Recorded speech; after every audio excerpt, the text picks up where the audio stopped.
I can help? 2 words, spoken quietly, by a waitress holding a coffee pot.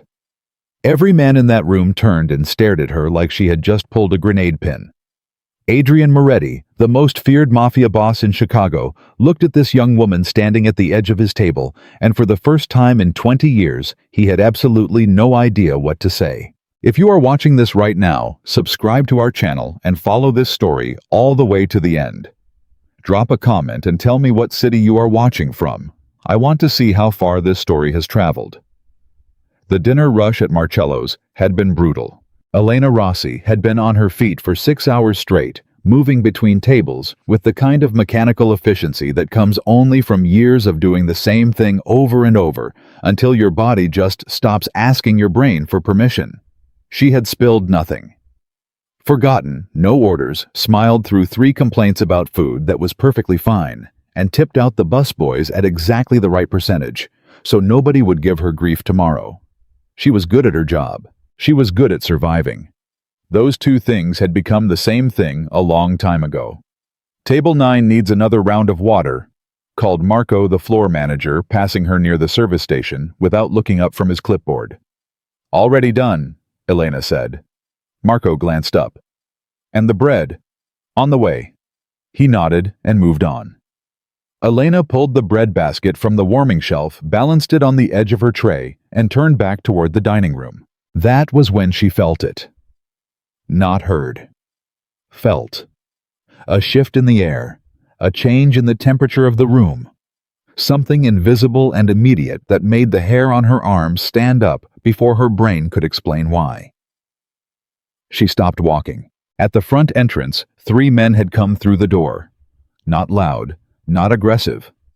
They simply walked in the way that certain men walk, like the floor belonged to them before they arrived, and the rest of the world was just catching up. They wore dark suits that fit too perfectly. They said nothing to the hostess.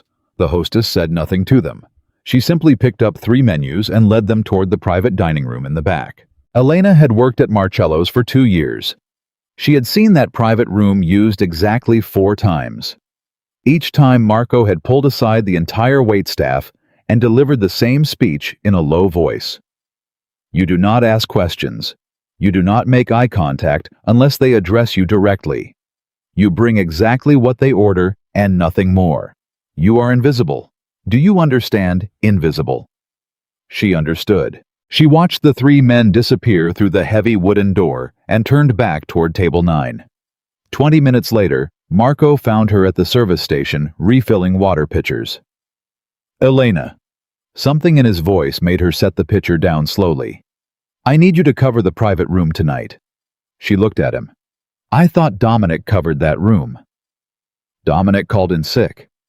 Marco, I've never... Elena? He said her name again, and this time it was not a sentence. It was a wall. The reservation is under a name I cannot say out loud in this building. These men require the best service we have. You are the best service we have. You go in, you take the order, you deliver what they ask for, and you do not exist. Can you do that? Elena picked up the water pitcher. I'll need someone to cover my other tables. Already handled. She had learned early in life that some moments did not give you the option of saying no. You could spend energy pretending otherwise, or you could simply move forward and figure it out as you went. She moved forward. The private room at Marcello's was separated from the rest of the restaurant by a thick wooden door and 15 feet of quiet. When Elena pushed through it, her first impression was not of the men inside, but of the silence. The kind of silence that has weight. The kind that presses against your ears and tells you that everything said in this room has been carefully considered before it leaves someone's mouth. 6 men sat at the large round table.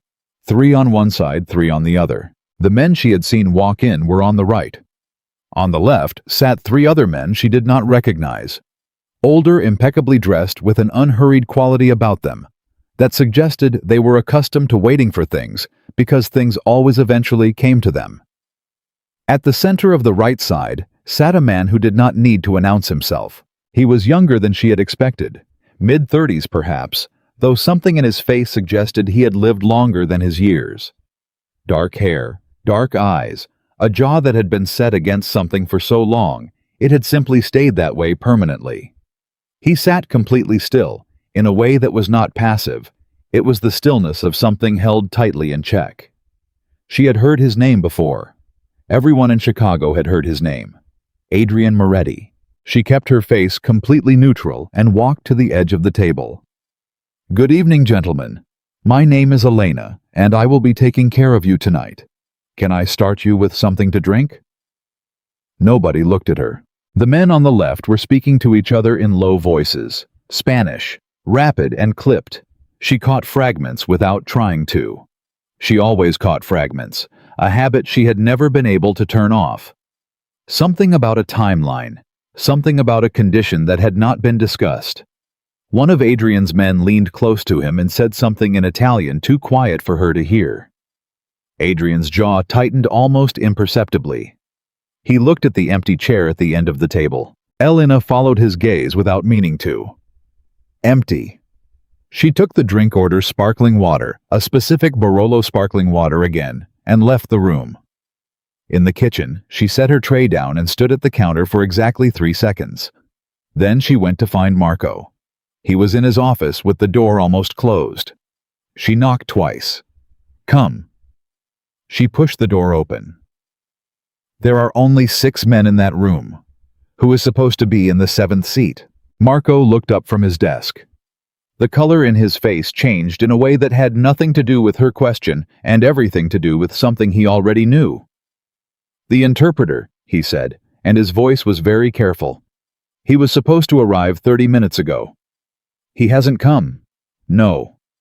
"And the men on the left side of the table, they don't speak Italian." Marco was quiet. "Marco." "Elena, go get the drinks and they're here for a negotiation. The men on the left speak Spanish. The men on the right speak Italian. The interpreter was the bridge. Without him..." She paused. "Is there someone else? Does anyone in the kitchen?" "Nobody." Marco's voice dropped. "Elena, this is not something for us to solve. I will inform Mr. Moretti's associate that there is a delay and we will..." "There is no delay." She heard her own voice and it surprised her, the flatness of it, the certainty. "That interpreter is not coming. Something happened to him. You can see it on their faces." She did not know when she had decided this, but she knew it was true. How long before that room turns into something we cannot manage? Marco stood up from his desk. For the first time since she had worked for him, he looked frightened. Not nervous. Frightened. "Elena, please go get the drinks." She went and got the drinks. She arranged them on her tray with the focused attention she gave to everything. Right, bottles, right, glasses, right, garnish, and carried the tray back through the kitchen and across the restaurant floor. At the door of the private room she paused. Through the door she could hear voices. Not calm anymore. The temperature had changed even from this side of the wood. One of the men on the left was speaking more quickly now, more emphatically. There was a rhythm to his Spanish that was escalating not in volume, but in intensity. She pushed the door open and walked in. The change was immediate and dramatic. The men on the left stopped talking. The men on the right turned. Adrian Moretti, who had not looked at her when she took the orders, was looking at her now.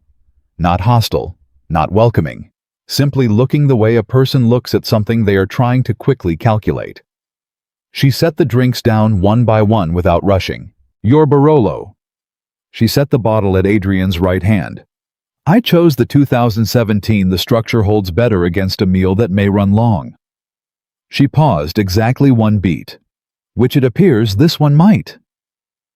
Nobody spoke. She straightened, looked around the table, and then, because she had spent her entire adult life learning to read rooms, learning what people needed before they asked, learning to take the terrifying first step, before her brain convinced her not to, she said it. "I can help." 2 words. The silence that followed was not like the silence before. This silence was active. It had direction. Every person in the room was processing the same information at the same time. The man to Adrian's left, heavy-shouldered, wearing an expression like a closed door, stood up from his chair. Who authorized? Sit down, Sal. Adrian's voice was quiet, not loud. Quiet in the way that gravity is quiet. The man named Sal sat down. Adrian looked at Elena. His eyes were the kind of dark that does not shift, that gives you nothing back. You understand Spanish, he said. It was not a question. Yes, she said, and Italian. She did not hesitate and did not overcommit. Enough, she said. He studied her for exactly 5 seconds. She counted them without meaning to. Sit down, he said, and he pulled back the empty chair, the one that had been waiting all night. She sat down. The man named Sal made a sound like he had something to say about this. One of the men from the left side of the table, the eldest silver-haired with the patient expression of someone who had seen many meetings go sideways, looked at Elena with frank curiosity. He spoke in Spanish. Calm, deliberate, each word placed carefully. He says he wants to know if the timeline discussed this morning is still acceptable to your organization. Elena said, turning to Adrian, keeping her voice the same temperature it would have been if she were reciting a wine list. But the word he used for acceptable, I want to be careful here. It has a shade in the way he used it. That means he is not actually asking if it is acceptable. He is telling you that he considers it the minimum. He is asking if you understand the distinction. The room was very still. Adrian's gaze moved from Elena to the silver-haired man and back again. Tell him, Adrian said slowly, that I understood the distinction the first time he used that phrase, 3 weeks ago on the phone. He paused. And ask him if he noticed that I said nothing about it then either. Elena translated. The silver-haired man went very quiet. Then he did something no one in the room expected. He smiled. Not a polite smile. A real one. Brief and genuine and complicated. He said something in Spanish that was very short. Just one sentence. Elena translated it. He says he notices now.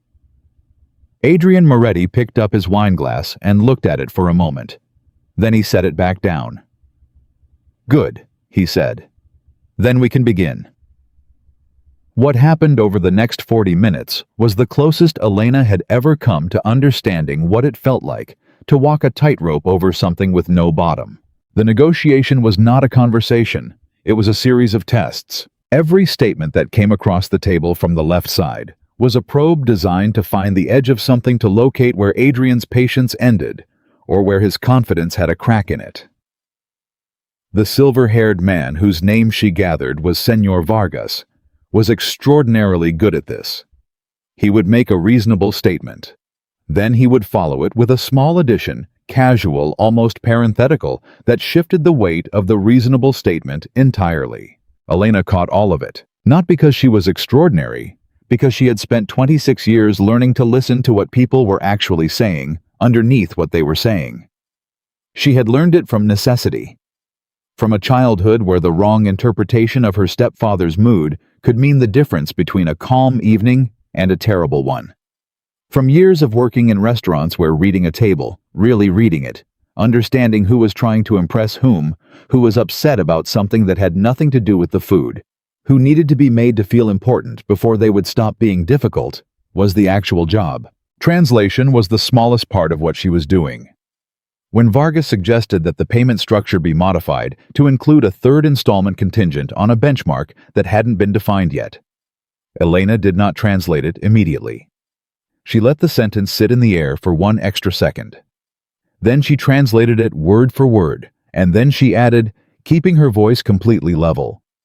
The benchmark he mentioned is not defined. I believe that is intentional. Sal from the right side made a sharp sound. She's a waitress. She doesn't...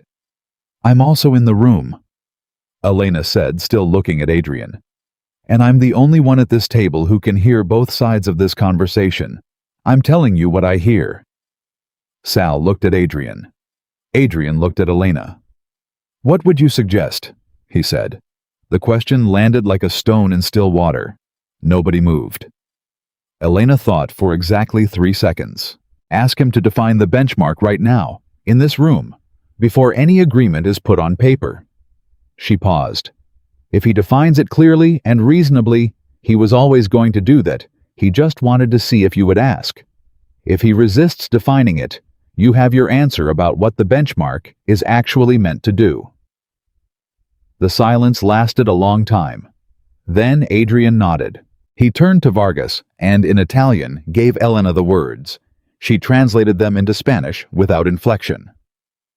Vargas listened. Something moved behind his eyes, assessment. Recalibration, a decision being made. Then Vargas smiled again. That same real brief smile. He defined the benchmark. Specifically. Clearly. Numbers and dates and conditions that left no room for interpretation. Elena translated every word.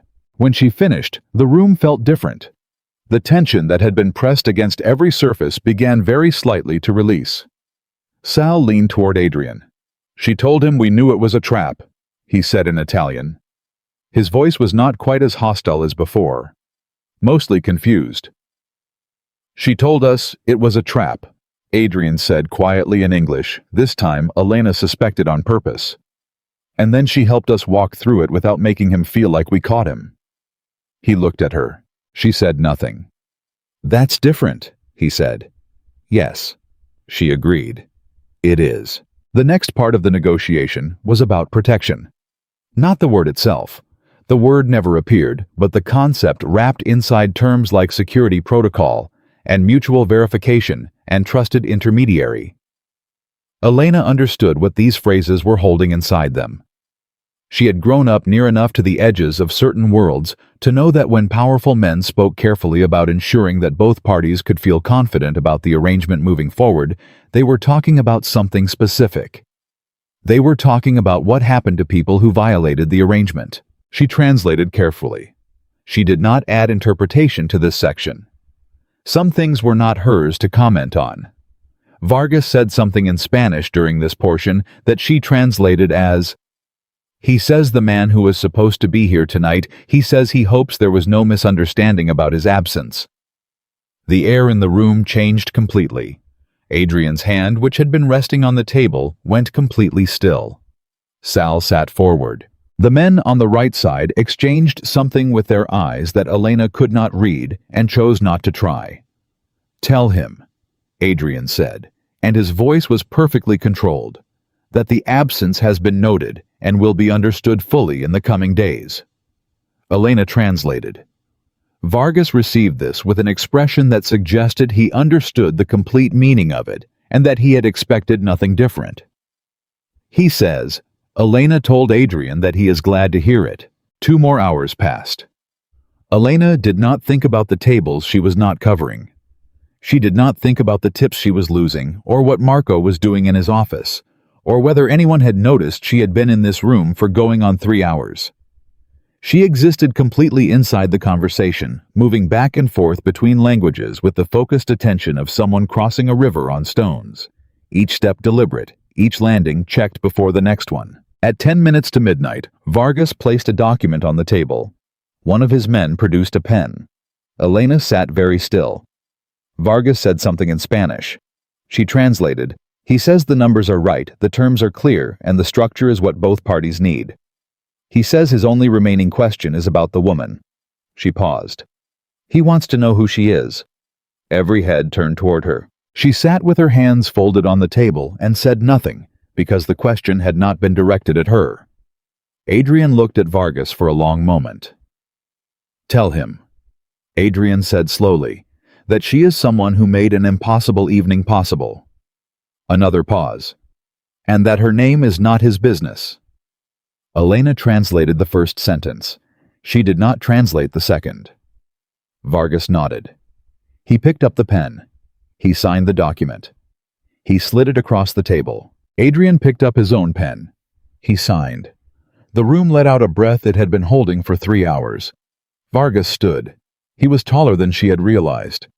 He buttoned his jacket, looked across the table at Elena, and spoke in Spanish one final time. She smiled just barely and translated for Adrian. "He says your translator is worth more than 10 of your best men." Vargas and his people left. The heavy door closed behind them with a sound like the end of something. In the silence that followed, nobody moved for a moment. Then Sal said in Italian, and he said it like a man who had lost a bet and was paying up without grace. "She did it." "Yes," Adrian said. He was still looking at the closed door. Then he turned and looked at Elena. Something had shifted in his face. Not warmth exactly, she was not sure warmth was part of his natural vocabulary, but something. The calculation was still there, but the thing being calculated had changed. She could see him reassembling his understanding of what this evening had been and who had been at the center of it. He said very quietly, "You don't speak Italian." It landed as a statement. Not quite an accusation, but with the weight of one. Elena looked at him steadily. "No," she said. "I speak Spanish, and I understand Italian well enough to recognize emotion, intention, and deception in someone who is speaking it." She paused. "Those are different from being fluent." "You told me you spoke enough." "I told you I spoke enough to help. I helped." The silence stretched between them. Sal made a sound. Adrian held up one hand without looking at him, and Sal went quiet. "You were guessing," Adrian said. "I was observing," Elena replied. "There is a difference. Guessing is random. Observing is reading every available signal, voice, pace, muscle tension, word choice, which word somebody reaches for when they are being careful versus when they stop being careful, and using all of it together to understand what is actually being communicated." She held his gaze. "I did not guess anything tonight. I read everything. I just could not always tell you which word meant what." He was quiet for a very long time. "You saved $100 million deal," he finally said, without being able to define half the words you were translating. "I saved it," she said, "because I understand people. The words are just the surface." Adrian Moretti sat back in his chair and looked at the woman across from him. The woman who had walked into his most dangerous private meeting carrying a water pitcher, sat herself down at his table, and in 3 hours of high-stakes negotiation had not once flinched, panicked, or made a single wrong move. He had met presidents. He had sat across from men who controlled entire countries. He had spent his entire life in rooms full of power, and he could count on one hand the number of times someone had surprised him. He picked up his wine glass and looked at it. "What is your name?" he said. "Your full name." "Elena Rossi." "How long have you worked here?" 2 years. He nodded slowly. "Set the glass down." "Elena Rossi," he said as if he were putting the name somewhere specific, filing it, keeping it. "You should go home tonight and think carefully about what you want your life to look like." He paused. "Because tomorrow morning everything is going to be different for you, whether you choose it to be or not." She looked at him. "What does that mean?" "It means," Adrian said, standing slowly from his chair, buttoning his jacket with the same unhurried care he brought to everything, "that you have been seen by people in this room tonight, by people who are connected to this room, and the world that those people live in does not let go of someone like you very easily." He looked at her one more time, something unreadable. "Think about what you want," he said, "while you still have the choice." He walked out. His men followed. The door closed. Elena sat alone at the table with 6 empty glasses and a signed document that had nothing to do with her and had entirely changed her life, and she looked at the door and thought about what he had said. And then she thought about Marco, who was certainly having a heart attack somewhere in his office. And then she thought about her brother Danny, who needed her home by 1 a.m. to take his medication. And then she thought, I am still a waitress. I still have tables to clear. I still have a night to finish. She stood up. She picked up the empty glasses. She carried them to the door. But just before she pushed it open, she stopped for one moment and stood very still in the quiet of that room. Something had changed tonight. She did not know yet exactly what it was. But she knew it in the way you know a storm is coming before a single cloud appears in the sky in your chest, in the weight of the air, in some animal part of you, that understands that the world you woke up in this morning is not the world you will go to sleep in tonight. She pushed open the door, walked back into the restaurant, and began clearing tables. Elena did not sleep that night. She told herself it was because Danny had been restless because he had needed his medication adjusted, and then adjusted again because the apartment was too warm and the street outside was too loud. She told herself all of these things while she lay on her back staring at the ceiling, and none of them were true, and she knew it. What kept her awake was simpler than any of that. She kept hearing Adrian Moretti's voice, not the words exactly, the weight behind them. The way he had said, think about what you want while you still have the choice, as if the choice had a shelf life. As if there was a clock somewhere she could not see that had already started counting down. At 3 in the morning, she got up, went to the kitchen and made coffee. She did not drink. She stood at the counter and looked at nothing and thought about the document that had been signed in that private room. $100 million. A number so large it barely felt like money. It felt more like weather, like something that existed in a scale you could not personally relate to, that happened to and around certain kinds of people, not people like her. Except tonight, it had happened to her. Except tonight, she had been the hinge the whole thing had swung on. She poured the coffee down the sink and went back to bed, and lay there until her alarm went off at 6:45. Danny was already awake when she came out of her room.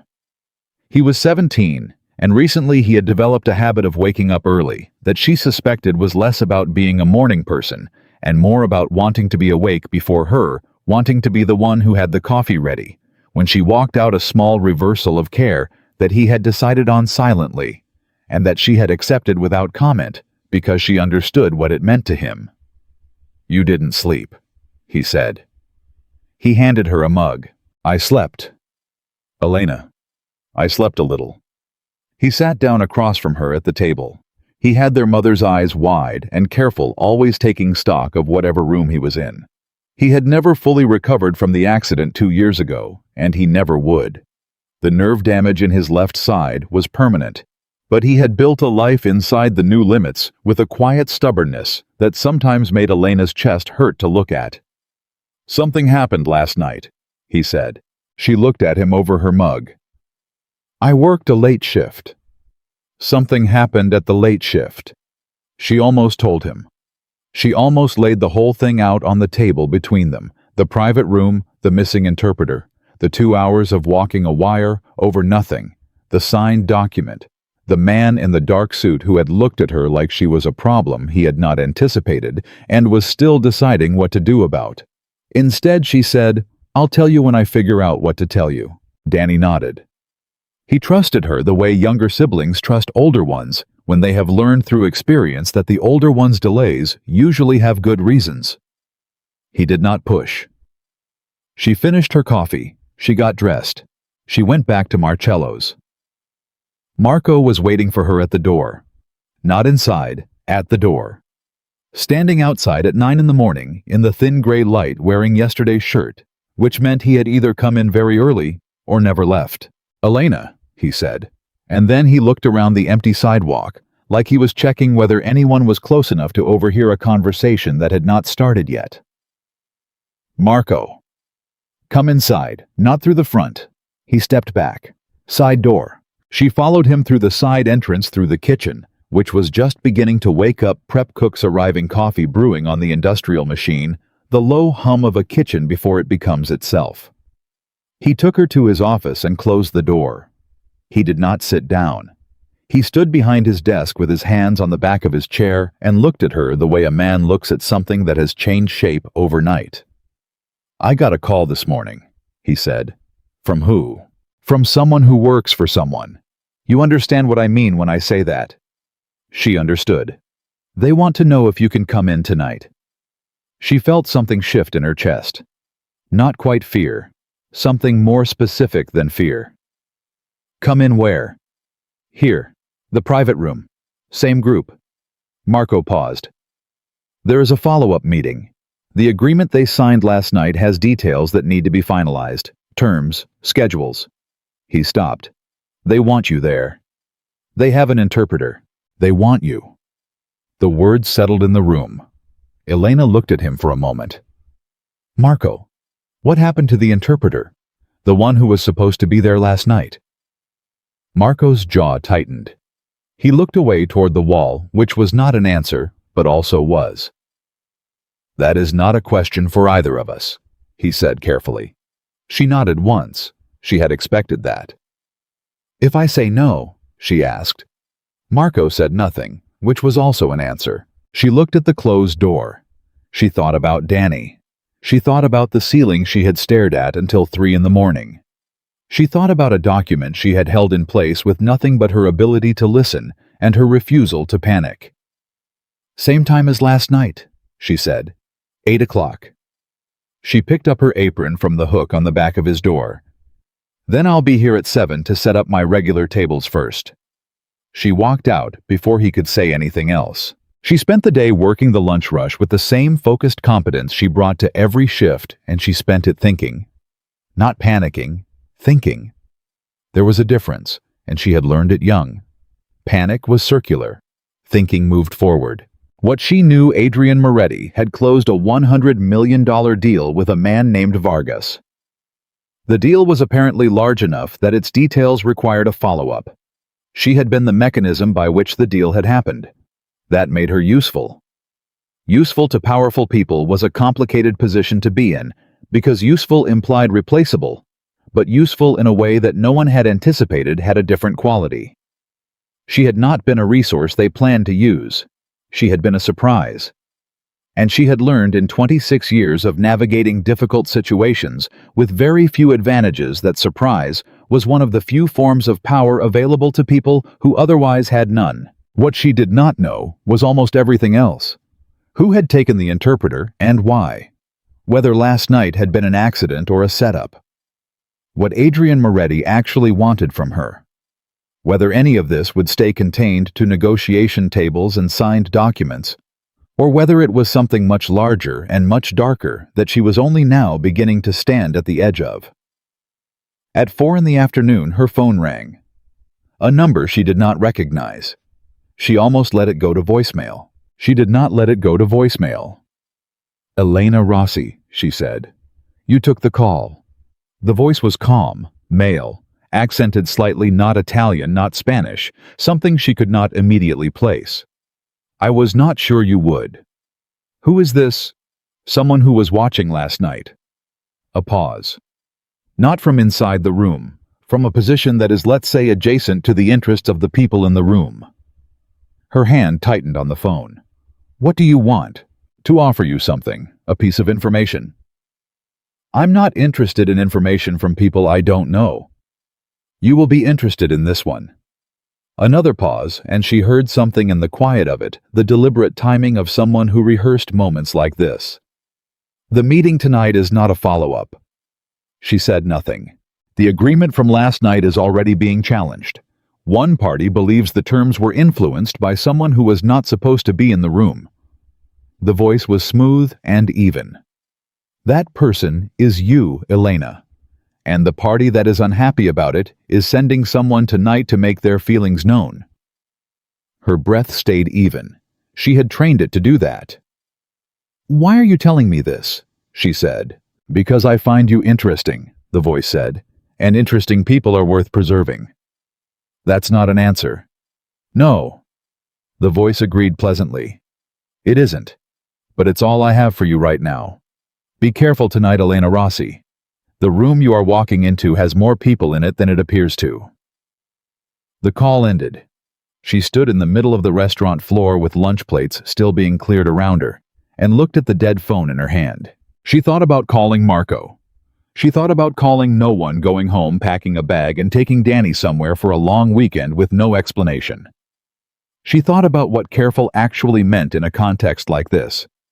Then she thought about something else. She thought about Senor Vargas's face when she had translated Adrian's response about the undefined benchmark. The exact moment he had recalibrated.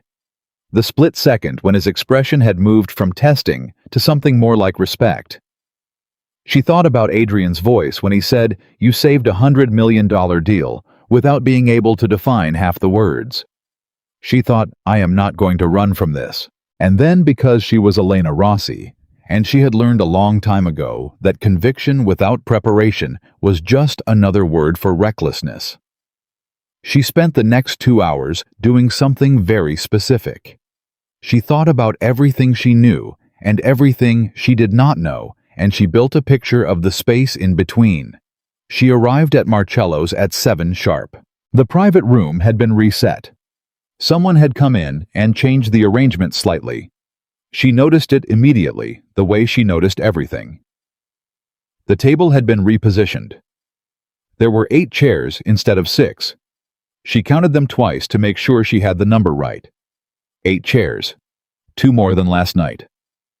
She went back to Marco's office. He was there this time, sitting at his desk, and he looked worse than this morning.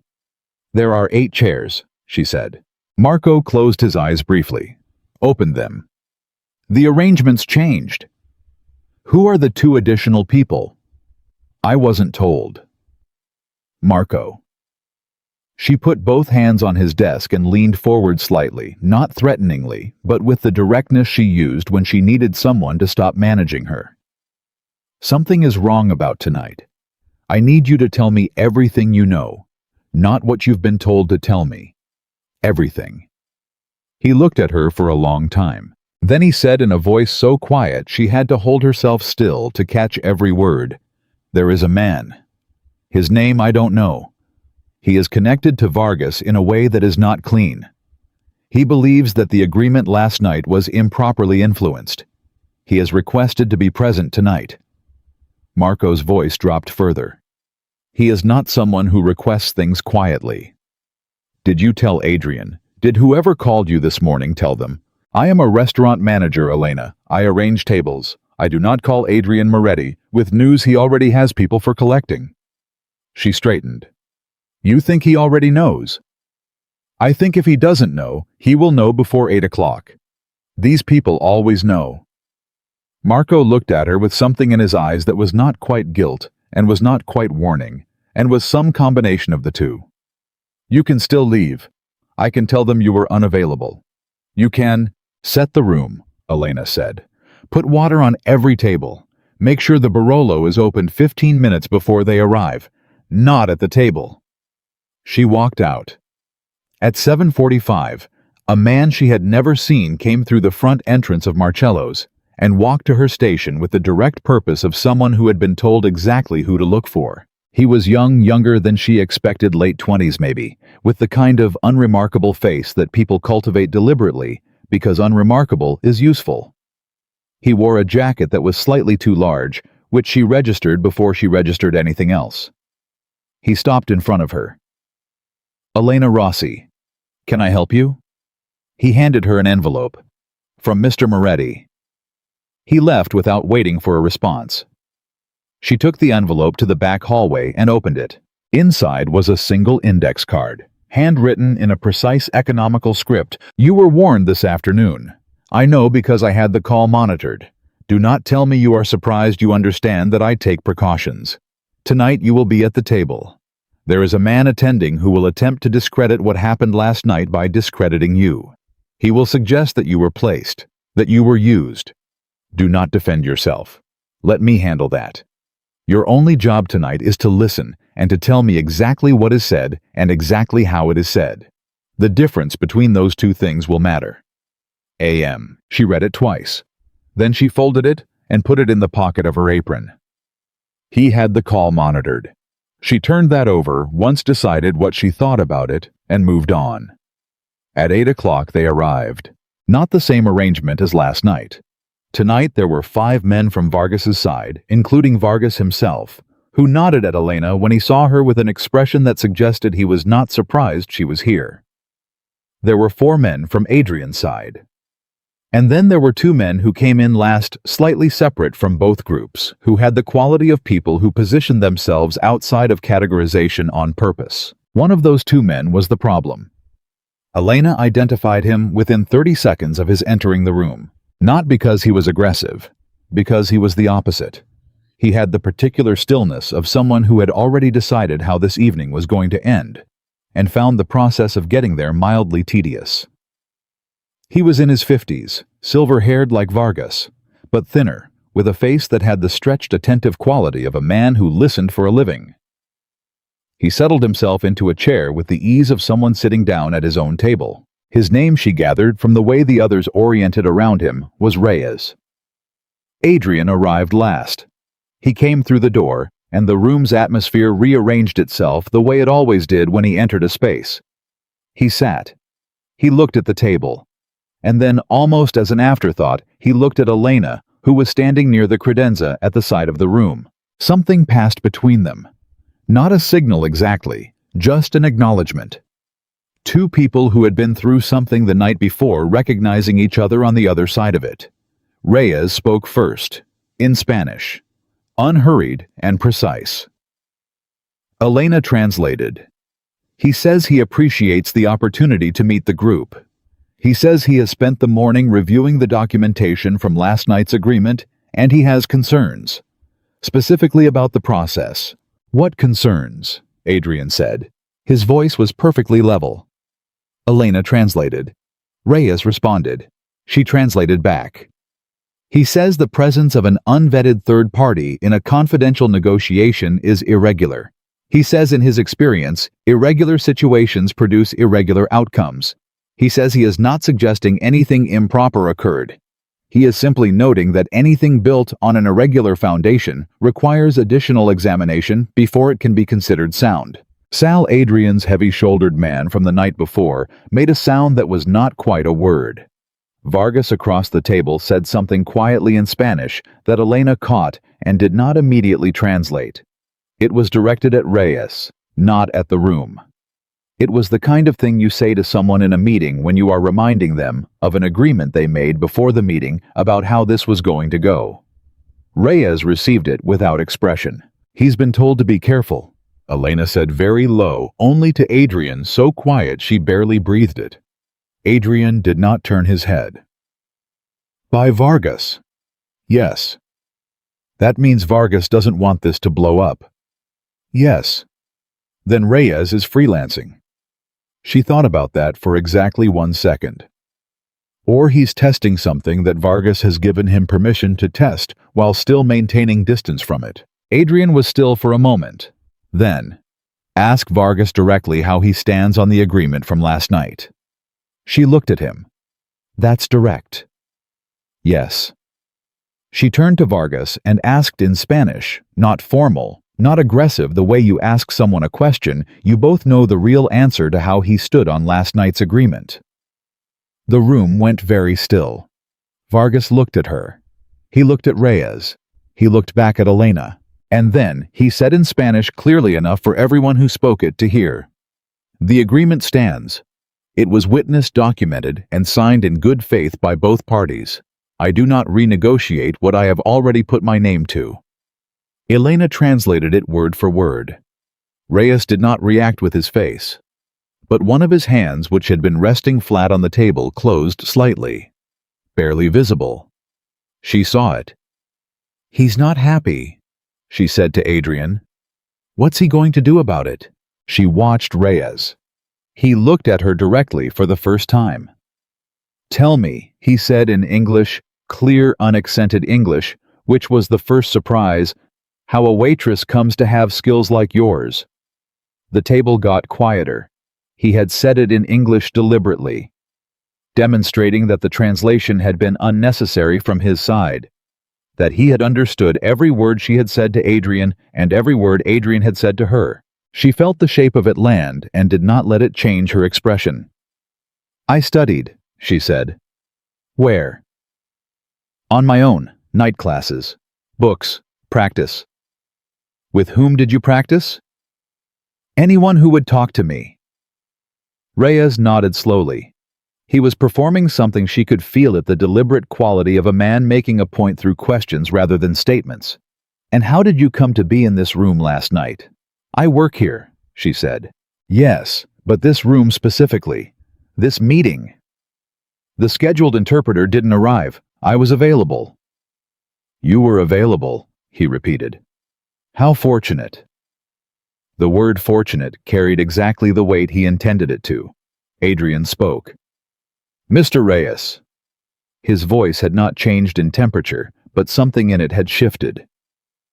If you have a direct accusation to make, I would ask you to make it directly. We're all adults. Reyes looked at Adrian. Something in that look had history in it. These two men had crossed paths before she understood without knowing the details. There was a specific kind of dislike between them that is personal rather than merely professional. "I am not making an accusation," Reyes said. "I am asking questions. Questions that anyone with an interest in the integrity of last night's agreement should be asking." "The integrity of the agreement," Vargas said in English this time with a firmness that surprised the room, "has been established. By me. I just said so." Reyes was quiet. Then he did something Elena did not expect. He smiled, wide and sudden, and entirely at odds with everything that had come before. "Of course," he said. "My apologies, Senor Vargas. You are right." He turned to Adrian. "The agreement stands. I have no further concerns." He sat back. The meeting proceeded. Elena translated. She did her job. The terms and schedules were finalized. 3 items were adjusted. By mutual agreement dates were confirmed.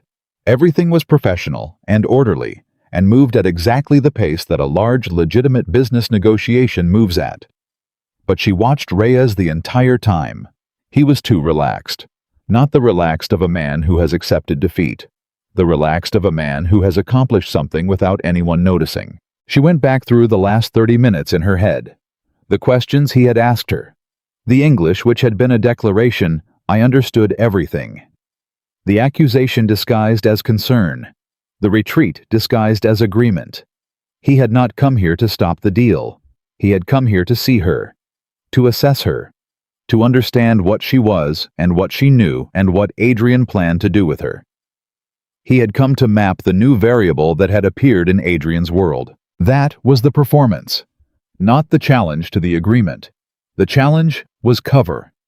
The real purpose had been information gathering, and she had just sat at the table and demonstrated for him in real time exactly how she worked.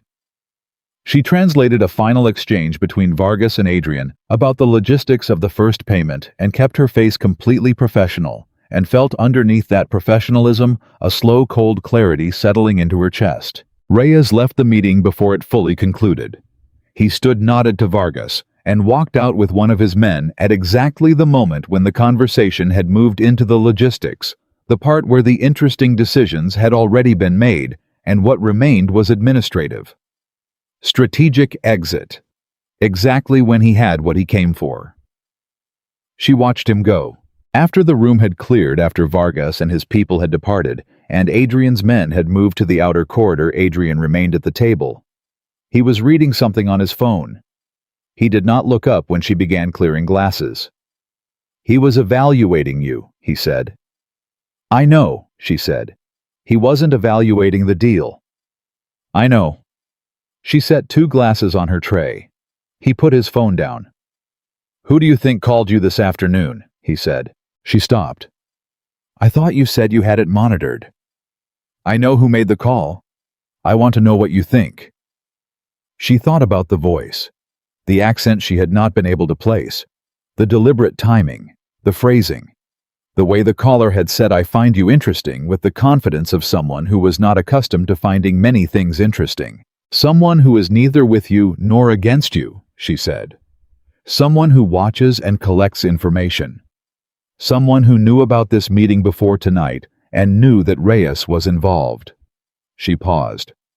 "Someone who has an interest in what I do next that is separate from everyone else's interest in it." Adrian looked at her. "Why would someone like that be interested in you?" he said. "I don't know yet." "Take a guess." "I don't guess," she said. "I told you that last night." Something moved in his face. Not quite a smile. The ghost of one. "You told me." She put the last glass on the tray. "What do you know about a man named Reyes?" she asked. "More than is comfortable," Adrian said. "Less than I'd like." "Is he connected to Vargas, or does he move independently?" "Both. He provides a service to multiple parties simultaneously. Information, verification. The kind of oversight that people pay for when they want to make sure the people they're dealing with are who they say they are." "He's a validator," Elena said. "That's one word for it. And tonight, he came to validate me." Adrian was quiet for a moment. He came to decide whether you were a threat. She looked at him directly. What did he decide? Adrian met her gaze. In the quiet of the cleared room, with the evening officially over and all the performance of it set aside, there was something different about his face. Less controlled, still guarded, but the guardedness had a different quality. Not the guardedness of someone protecting power, but of someone protecting something more private. He decided, Adrian said, that you are more dangerous than you appear. She absorbed that. Is he right? She said. I think, Adrian said, standing from his chair, that depends entirely on what you decide to do next. He picked up his jacket. He looked at her one final time. I'd like you to come to my office tomorrow. Not here. There is an address I will have sent to you. 10 o'clock. What for? Because I have a proposal. And because after 2 nights in a row of watching you work, I believe you have earned the right to hear it before I make any decisions that involve you. He paused. You can say no. I want you to understand that. You can say no, and I will make sure that whatever happens next does not come near you or your brother. She went very still. He had said it without emphasis, without threat. Just a fact placed carefully on the table between them he knew about Danny. How long have you known? She said. Since this morning, he said simply. When I decided to find out who you were. She breathed. 10 o'clock, she said. He nodded once. He left. She stood alone in the private room for the second night in a row and looked at the empty chairs around the cleared table, and she thought about Danny making her coffee at 6:45 in the morning, and about Reyes's hand closing on the table, and about a voice on the phone she had not been able to identify, and about what it felt like to stand at the absolute edge of something enormous. She thought he knows about Danny. He said it to let me know he knows. Not as a threat, as information. The difference matters. She thought Reyes decided I am more dangerous than I appear. What does a man like that do with a decision like that? She thought I have until 10 o'clock tomorrow to decide what kind of person I am going to be inside whatever this has become. She put the last glass on her tray. She lifted the tray. She walked out of the private room for the second night in a row back into the ordinary light of the restaurant where the kitchen was closing down, and the last table near the window was still nursing their after-dinner coffee, and nobody looked up when she came through the door. Just a waitress, coming back from the back room. That was all anyone saw. But inside her head something had already shifted into a different gear, quiet, precise, and completely without hesitation. And that she understood now was the most dangerous thing in the room. She did not tell Danny where she was going. She said she had a meeting about a possible new position. That was true enough. She said it was with a restaurant group looking to expand their service training program. That was not true at all. Danny looked at her over his cereal bowl with their mother's eyes and said nothing, which meant he did not believe her, but had decided to give her the room to handle whatever it was in her own way. She took the bus because she did not own a car, and she spent the ride doing the same thing she had done on the walk to the bus stop and the wait at the corner and all of last night, while she lay awake again staring at the ceiling. She thought. The address she had been sent was on the north side of the city. A building that presented itself as a private consulting firm with a name that meant nothing, and a lobby that was clean and quiet and staffed by a single person at the front desk, who looked up when Elena came through the door and said her name before she said it herself. Ms. Rossi, 10th floor. They are expecting you. They, not he. She noted the plural. The elevator ride was 12 seconds. She counted them. She did it the way she did everything that helped her stay centered, not because she was nervous, but because precision was how she moved through uncertain spaces. Count the seconds. Note the details. Keep your footing. The 10th floor was a single open space divided by intention rather than walls. She absorbed it in the time it took to cross from the elevator to the center of the room. 3 men she had not seen before, positioned at different points with the casual non-randomness of men who had been placed rather than settled. A woman at a desk near the window who did not look up. And at the far end, standing with his back to her and looking at whatever was outside, Adrian Moretti. He turned when he heard her cross the room. He was wearing something different from the suits she had seen him in, still dark, still precise but less formal. Like a version of himself that had decided she had already seen enough that performing was unnecessary. "You came," he said. "I said I would. People say things." He gestured toward the seating area. "Sit down." She sat. He sat across from her. The three positioned men did not move. She registered them as present and then set them aside in her attention because they were not the variable that mattered. "Tell me what you thought about last night," Adrian said. "After I left." She looked at him. "Which part?" "The part that kept you awake." She was quiet for a moment.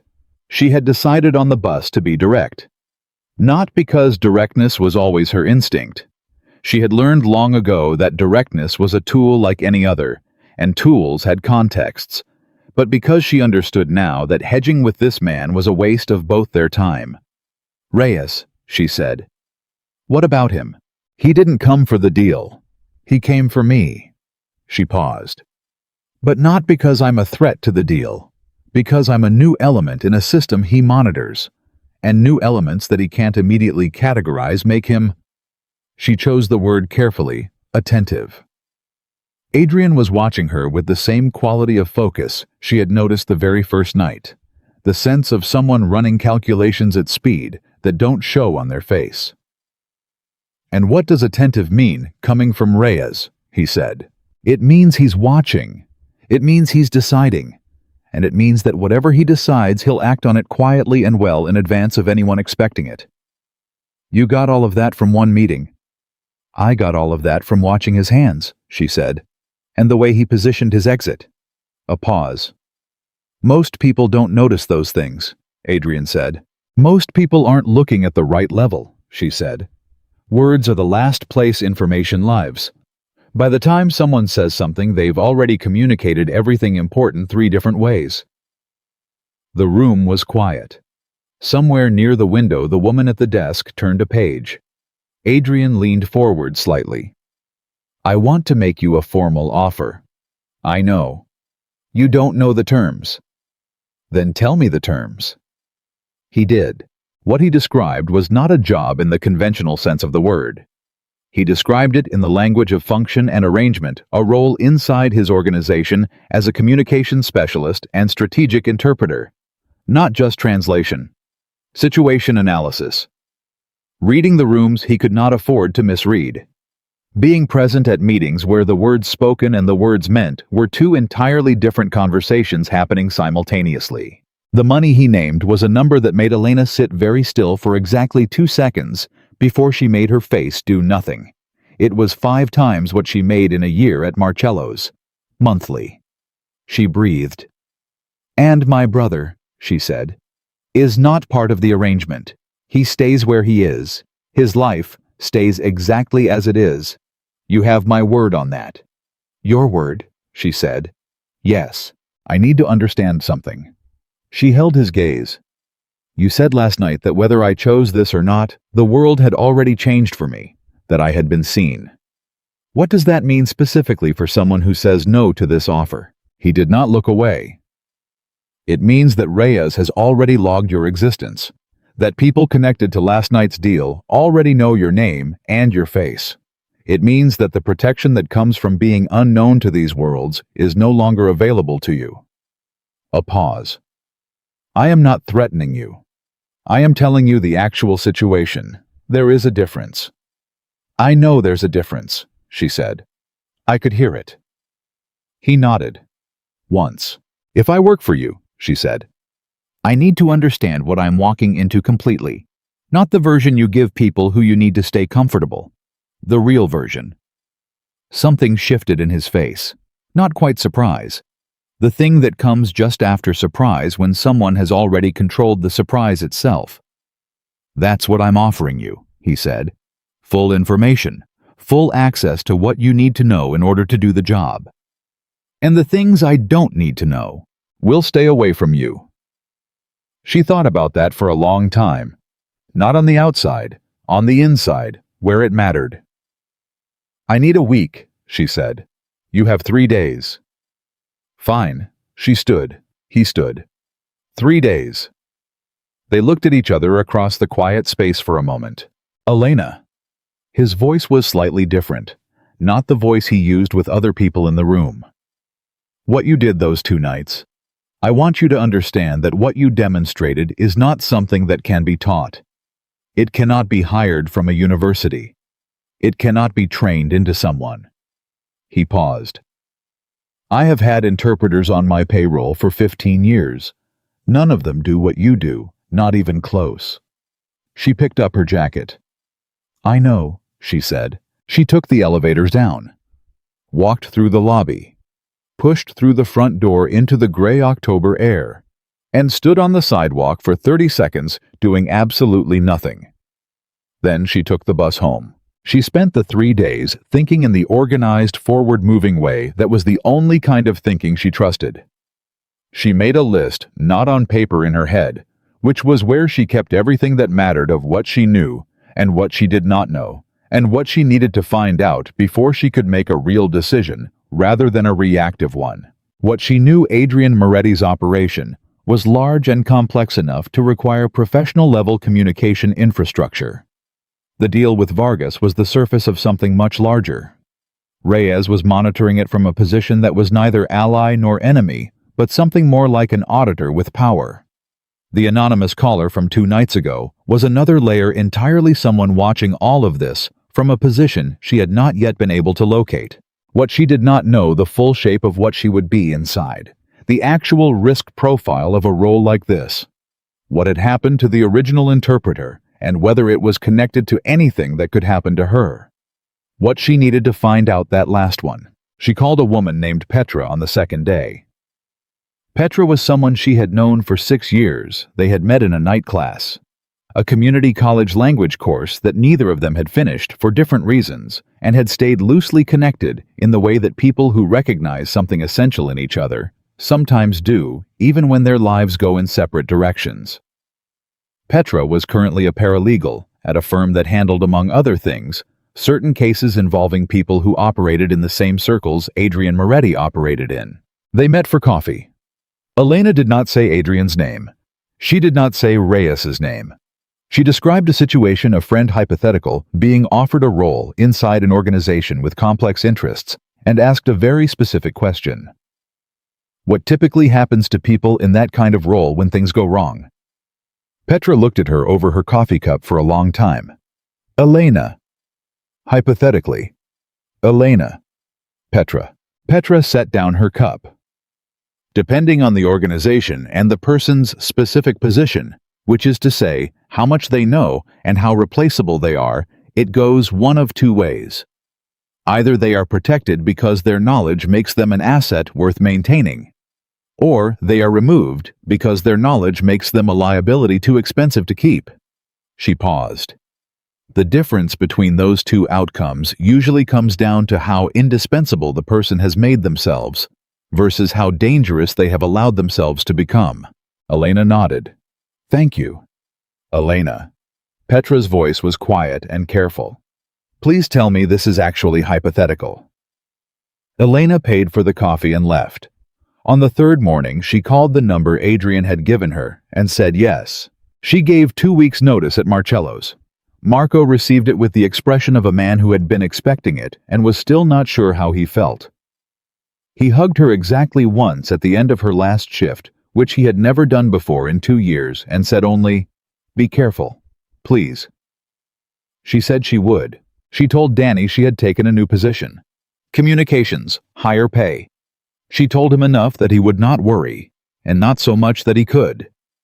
He looked at her the way he always looked at her, when he knew she was managing the distance between what he was told and what was true. And then, he hugged her and said he was proud of her. She held on to that. She started 3 weeks after the night of the original deal. The first month was orientation in the most unusual sense of that word. She was introduced to no one by name and to everyone by function. There was a man who handled logistics. She thought of him as the scheduler, because that was what he did, because she refused to learn names she might not be able to unknow later. There was a woman who managed documentation, quiet, precise, extraordinarily organized in the way of someone who had learned that disorder was dangerous. There was Sal, who she already knew, and who spent the first 2 weeks treating her with the careful neutrality of someone who had lost a bet, and was honoring the loss without being happy about it. And there was Adrian, who was everywhere and nowhere simultaneously, the way that people who run large things tend to be present in the decisions that came down from him, present in the structure of every room she walked into, but rarely physically in the same space as her for more than 30 minutes at a time. She understood that quickly he was not someone who stayed still. She adjusted. The first real test came in her 5th week, a meeting with a man named Dabrowski, Polish.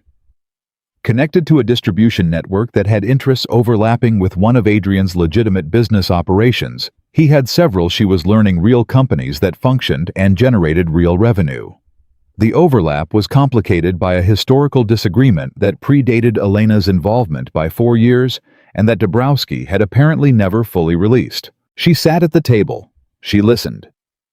Dabrowski spoke in Polish to his associate, who translated into English, which was then translated into Italian, for 2 of Adrian's older associates who refused on principle. Elena suspected had more to do with identity than necessity to conduct business in English. 4 languages, 3 translators, 1 table. It was a disaster waiting to happen, and she could see it developing in real time. The English translator was mistranslating Dabrowski's tone. Not the words were accurate enough, but the emotional coloring that Polish puts on certain business phrases was not coming through in English. What was landing as aggressive demand was actually emphatic sincerity. Dabrowski was not being combative. He was being earnest in the way of someone who comes from a culture where directness is a form of respect, and it was being received as provocation. She leaned toward Adrian, very quiet, just for him. The translator is making him sound hostile. He's not hostile. He's trying to demonstrate good faith with a communication style that isn't translating. Adrian looked at her. You speak Polish? No, she said. But I've heard enough of it to recognize the difference between a man making demands and a man trying to establish trust in his own register. She paused. Ask your Italian associates to consider the possibility that what they are hearing as pressure is actually deference. If they relax, Dabrowski will notice and relax further. The whole room will shift. Adrian looked at her for exactly 2 seconds. Then he said something in Italian to his older associates. She watched the posture at their end of the table change. Just slightly. Just enough. Dabrowski across the table registered the shift without knowing why it had happened, and his own shoulders came down by half an inch. The meeting turned around in the next 7 minutes. When it was over and the room had cleared, Sal came to stand near her with the expression of a man who was perpetually revising his understanding of something. You don't speak Polish, he said. No, but you knew what he was doing. Yes. Sal was quiet for a moment. How? His breathing changed when the translator finished his sentences, she said. Every time. A small thing but consistent. It means what he was hearing back was not matching what he had intended to say. A person who hears their own meaning reflected back accurately doesn't adjust their breathing. A person who is being consistently slightly misrepresented does. Sal stared at her. She's right, said a voice from the doorway. They both turned. The man in the doorway was someone she had not seen before, 60 perhaps, lean and unhurried with the kind of stillness that is not careful so much as permanent, like someone who had simply stopped wasting motion a long time ago. He was well dressed in a way that was not showy, wearing clothes whose quality you noticed only after you noticed everything else about him first. He looked at Elena with the interest of someone reviewing something they have been curious about for a while. Mr. Kane, Sal said, and his voice had a register in it that Elena had not heard him use before, something between respect and something older and less comfortable. Sal. The man named Kane didn't look away from Elena. This is the Rossi girl. Elena held his gaze. Elena Rossi, she said, not the girl. Kane looked at her for a long moment. Then he said to Sal, but still looking at her, Adrian was right. She's exactly what he said. What did he say? Elena asked. Kane smiled, very slightly. That you correct people. He turned and left. She looked at Sal. Who is he? Sal took a moment before answering, which told her the answer was complicated. He's the reason Adrian has what he has, Sal said finally. And the reason some people believe Adrian won't be able to keep it. She sat with that for the rest of the day. Kane. Not in the organizational structure she had been building in her head. Not in the room during the 2 negotiations. Appearing now in her 5th week, as if he had been watching from a remove and had finally decided to come closer.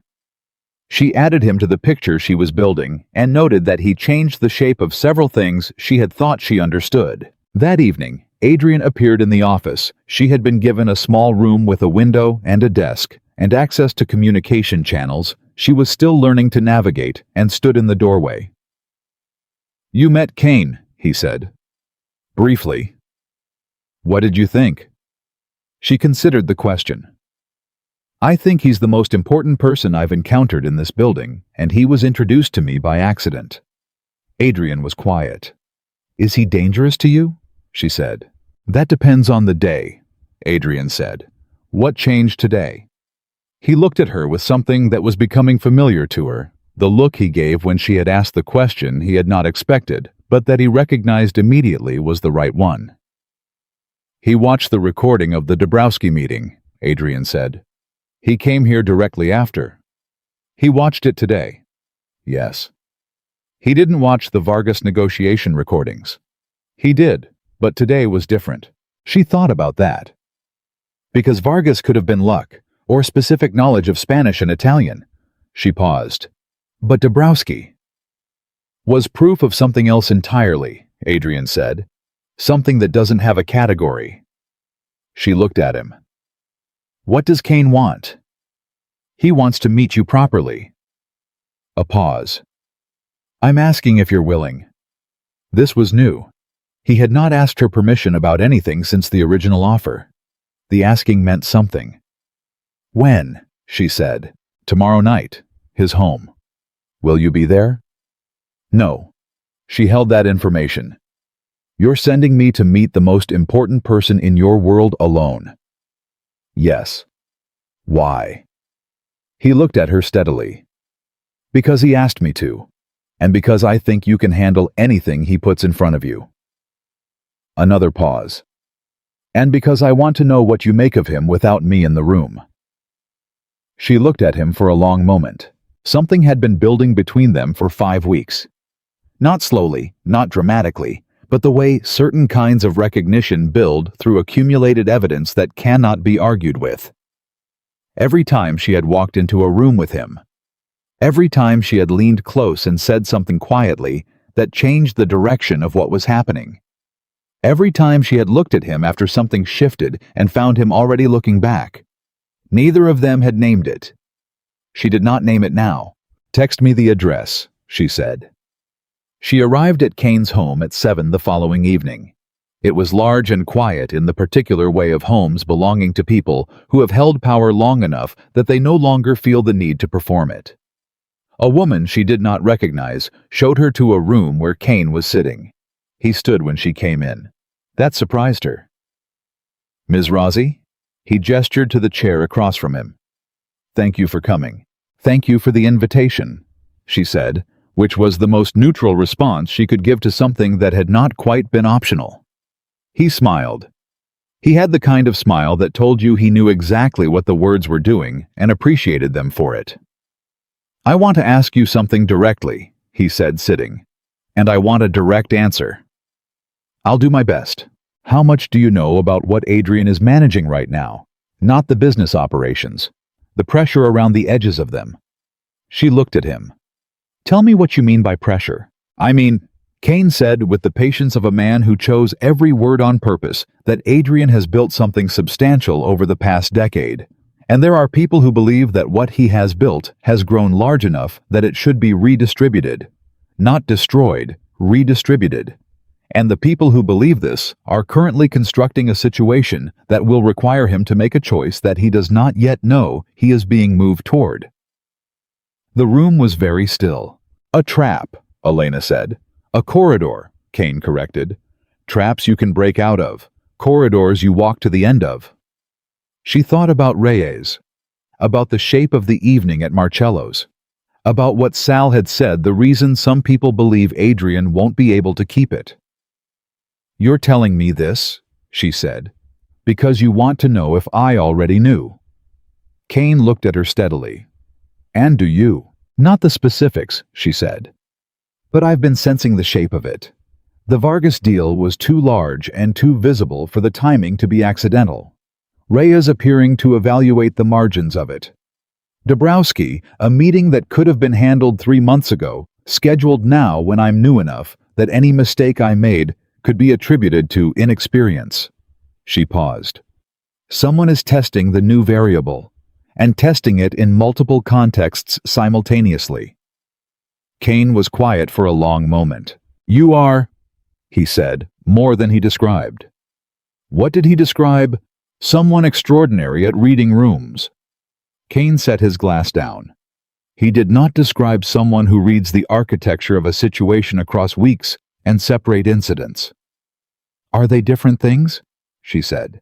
"Most of the time, yes, profoundly." He looked at her with something she had not seen from anyone in this world yet, something close to relief. "Elena, I am going to tell you something that Adrian does not know I am telling you, and I need you to decide tonight what you are going to do with it." She sat very still. "The man who arranged the removal of the original interpreter on the night of the Vargas deal," Kane said, "is someone inside Adrian's organization." She heard it land. She felt the weight of it. She did not let either show. "How close?" she said. "Very." "Do you know who?" "I have a strong suspicion. I do not have certainty." He paused. "But I believe you could find it. In a way I cannot. Because the person who did this is someone who watches communication, who understands the value of information flow, which means they will do exactly what they have been doing, operating in the gaps between what people say and what they mean." He held her gaze. "Which is precisely where you live." Elena looked at the man across from her. The man who had built Adrian's world, and who was now, for reasons she did not yet fully understand, handing her the most sensitive piece of information inside it. "Why me?" she said. "You've been in this world for 30 years. You have resources I don't have access to. You have people." "Yes," Kane said simply. "And every one of them has a loyalty structure I can map and predict. You don't." He paused. "You are the only person in Adrian's world right now whose allegiance nobody has yet figured out how to buy, threaten, or anticipate." She breathed. "And Adrian," she said. "Does he know you suspect someone inside?" Kane's expression shifted, just slightly, just enough. "Adrian," he said carefully, "is in the part of this where he is trusting too much and seeing too little, because the person he may need to stop trusting is someone he has trusted for a very long time." A pause. "And that is the most dangerous kind of blindness, the kind you don't know is there because you built your sense of safety around it." She sat with everything he had just said and let it arrange itself into structure. Somewhere inside Adrian's organization, a person had arranged for the original interpreter to disappear on the most important night of $100 million deal, not to sabotage the deal, because the deal had happened, but to create the need for her, to insert her, to use the chaos of a missing translator to place a new unvetted variable inside Adrian's world, which meant she had not found this situation. Someone had put her in it. The question she could not yet answer, the question she knew she would not sleep until she had answered, was whether whoever had done it had known what they were setting in motion when they made a 26-year-old waitress the most important person in the room. Or whether they were still underestimating her. The same way everyone always had. She looked at Kane. "I need access to the communication records from the night of the Vargas deal. Internal ones. Who knew about the interpreter who was in contact with him in the 48 hours before he disappeared, and who inside the organization was informed about the meeting's agenda in advance. Kane looked at her for a long moment. Then he said, "I was hoping you would ask for exactly that." He reached into the desk drawer behind him and placed a folder on the table between them. "I pulled them this morning," he said, "before you arrived." She looked at the folder. She looked at him. "You already knew what I would ask." "I hoped," he said. "There's a difference." She picked up the folder. She opened it, and the first name on the first page hit her like a stone wall at full speed. A name she recognized. A name she had heard, a name that completely and irrevocably rearranged everything she thought she understood about how she had come to be sitting in a room with the most powerful Mafia boss in Chicago. She did not look up from the page. "Kane," she said very quietly. "Yes." "How long has Adrian trusted this person?" 12 years. She closed the folder. She sat for a moment in the specific silence of someone who has just seen something they cannot unsee and is deciding what to do with the weight of it. "He is going to need to hear this from me directly," she said. "Yes. He is not going to want to believe it." "No." She stood. "Then I need to tell him before whoever this is realizes that I know." Kane rose to his feet. He looked at her with something that was not quite admiration, because it was older than admiration and more specific. "Drive carefully," he said. She walked out with the folder under her arm and the name burning in her chest like something that could not be put back now that it had been lit. She called him from the car, not from outside Kane's building.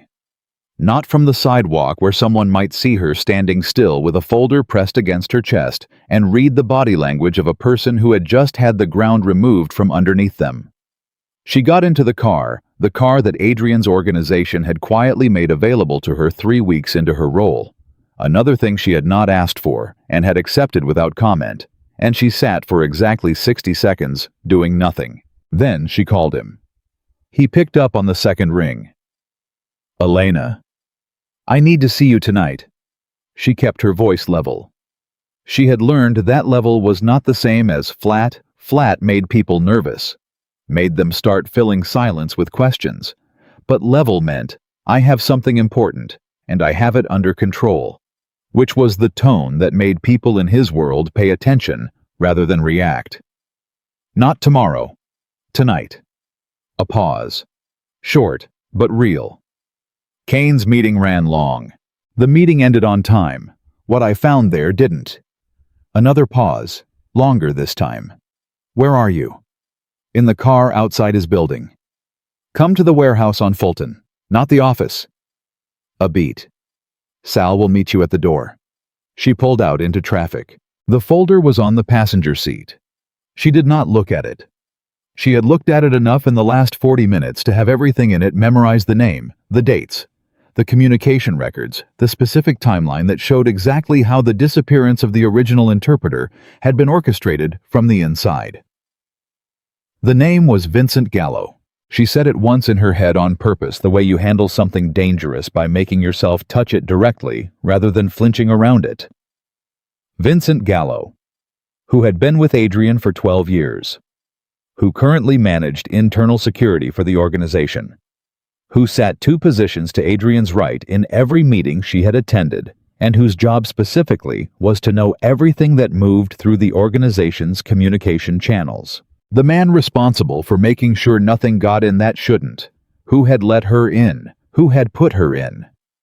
She understood the elegance of it in the same way she understood the elegance of a trap that was so well designed that even the person inside it could appreciate the construction. The interpreter's disappearance had not been sloppy. It had not been a gap in Adrian's security. It had been a door opened from the inside by the person in charge of keeping doors closed. The question she had been turning over for the entire drive, the question she could feel pressing against every other thought, was why. Sal was at the door. He looked at her face when she got out of the car, and his expression shifted. Sal was not a man who showed much, but he had been working for Adrian for long enough that he had developed the particular radar of someone who had survived by reading situations correctly and fast. "How bad?" he said. "I need to be in the room with him," she said. "Alone." Sal held the door. Adrian was inside. He was standing rather than sitting, which she had learned meant he had been waiting in the particular way of someone who knows that sitting would require them to stand up again, and who could not afford the second of transition time, if what was coming required immediate movement. He looked at her. He looked at the folder. "Sit down," she said. He didn't. "Tell me." "Adrian." "Elena." "Tell me." She opened the folder and placed it on the table between them, turned so he could read it. She put her finger on the name at the top of the first page and held it there and looked at him rather than at the page, because she needed to see his face when he saw it. She watched it happen. It was not dramatic. That was the thing about genuine shock, the real kind. The kind that comes from something that restructures your entire understanding of the past 12 years. It doesn't look like the movies. It does not collapse a face into something obvious. It goes the other direction. It makes a face very still. It removes everything from the surface and leaves something beneath that is raw and private and not meant for other people to see. She watched Adrian Moretti read the name Vincent Gallo and go completely, utterly still. He stayed still for 4 seconds. Then he said very quietly, "Show me the documentation." She turned the pages one by one. She did not explain them. He did not need explanation. He understood every record, every notation, every timestamp in a way she was only partially able to follow. He read with the focus of a man who is looking for the place where something breaks, where the evidence could be misinterpreted, where the conclusion could be wrong. He turned the last page. He did not say anything for a long time. "How long has Kane known?" he finally said. "He told me he has a strong suspicion without certainty," Elena said. "That's why he brought me in. He believed I could confirm it in a way he couldn't. And you confirmed it. The timeline is precise. The communication records don't have gaps, they have clean spots. The kind of clean that someone created, rather than the kind that happens naturally. Whoever removed the information about the interpreter's contact had access to the highest level of internal communications." She paused. "There are 3 people with that access. Kane is one of them. You are another. And Vincent is the third," Adrian said. She did not say yes out loud. She didn't need to. Adrian picked up the folder. He closed it. He held it for a moment, not reading it, just holding it the way you hold something you need to feel the weight of before you know what to do with it. 12 years, he said. It was not a question, and she knew better than to respond to it as one. "The night of the Vargas deal," he said slowly. "Vincent was the one who confirmed all personnel. He was the one who told me the interpreter had been vetted and confirmed for arrival." He stopped. "He called me at 6 o'clock that evening and told me everything was in place. And by 8 o'clock, the interpreter was gone." "Yes." The word sat in the air. "He put you in that room on purpose," Adrian said. He was looking at nothing specifically, the middle distance that people look at when they are rebuilding something in their heads, reassembling a structure they suddenly understand was designed differently than they believed. "He cleared the interpreter. He knew you were there. He knew about your languages because—" He stopped again. "Because," Elena said carefully, "someone had told him." Adrian's eyes came back to her face. "The anonymous call you had monitored," she said. "The one I received the day after the Vargas deal. The voice I couldn't place. You said you knew who made the call." "I told you I had it monitored." "You said you knew who made it," she said. "You were not specific about what you did with that information." He held her gaze for a moment. Something moved behind his eyes. Not guilt exactly, but the acknowledgement of something he had withheld for reasons he was now reassessing. "The call was made from a number connected to one of our internal communication channels," he said. "A channel that very few people have access to." She waited. "I didn't act on it immediately because the content of the call warned you about Reyes. And Reyes is a complicated relationship. I assumed the call was from someone trying to create friction between us and Reyes rather than someone giving me just enough information to keep me engaged," Elena said quietly. "To make me feel like I had an ally watching out for me, to make me stay." Another long silence. He was managing you, Adrian said. From the beginning. He was managing both of us, she said. That's the distinction. He needed me inside this world. But more than that, he needed you to trust me quickly, which meant he needed to give me something that made me appear useful under pressure. She looked at him steadily. $100 million deal is very useful pressure. Adrian set the folder on the table. He walked to the other side of the room. She heard him breathe a controlled thing, deliberate, the breathing of someone who is preventing their body from doing something it very much wants to do. She gave him the 30 seconds he needed. Why? He said. His back was still to her. 12 years and he sets this up. Why? I don't have the full picture yet, she said.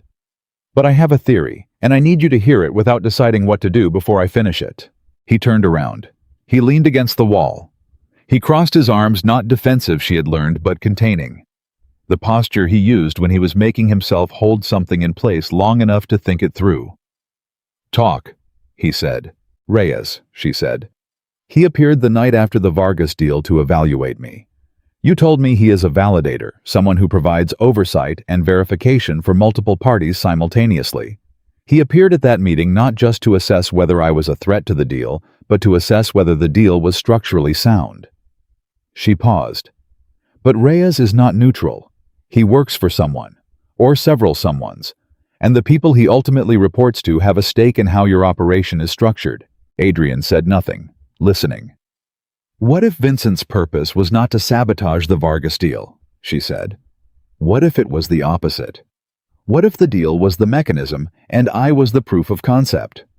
Proof of what? That you could be managed. She held his gaze.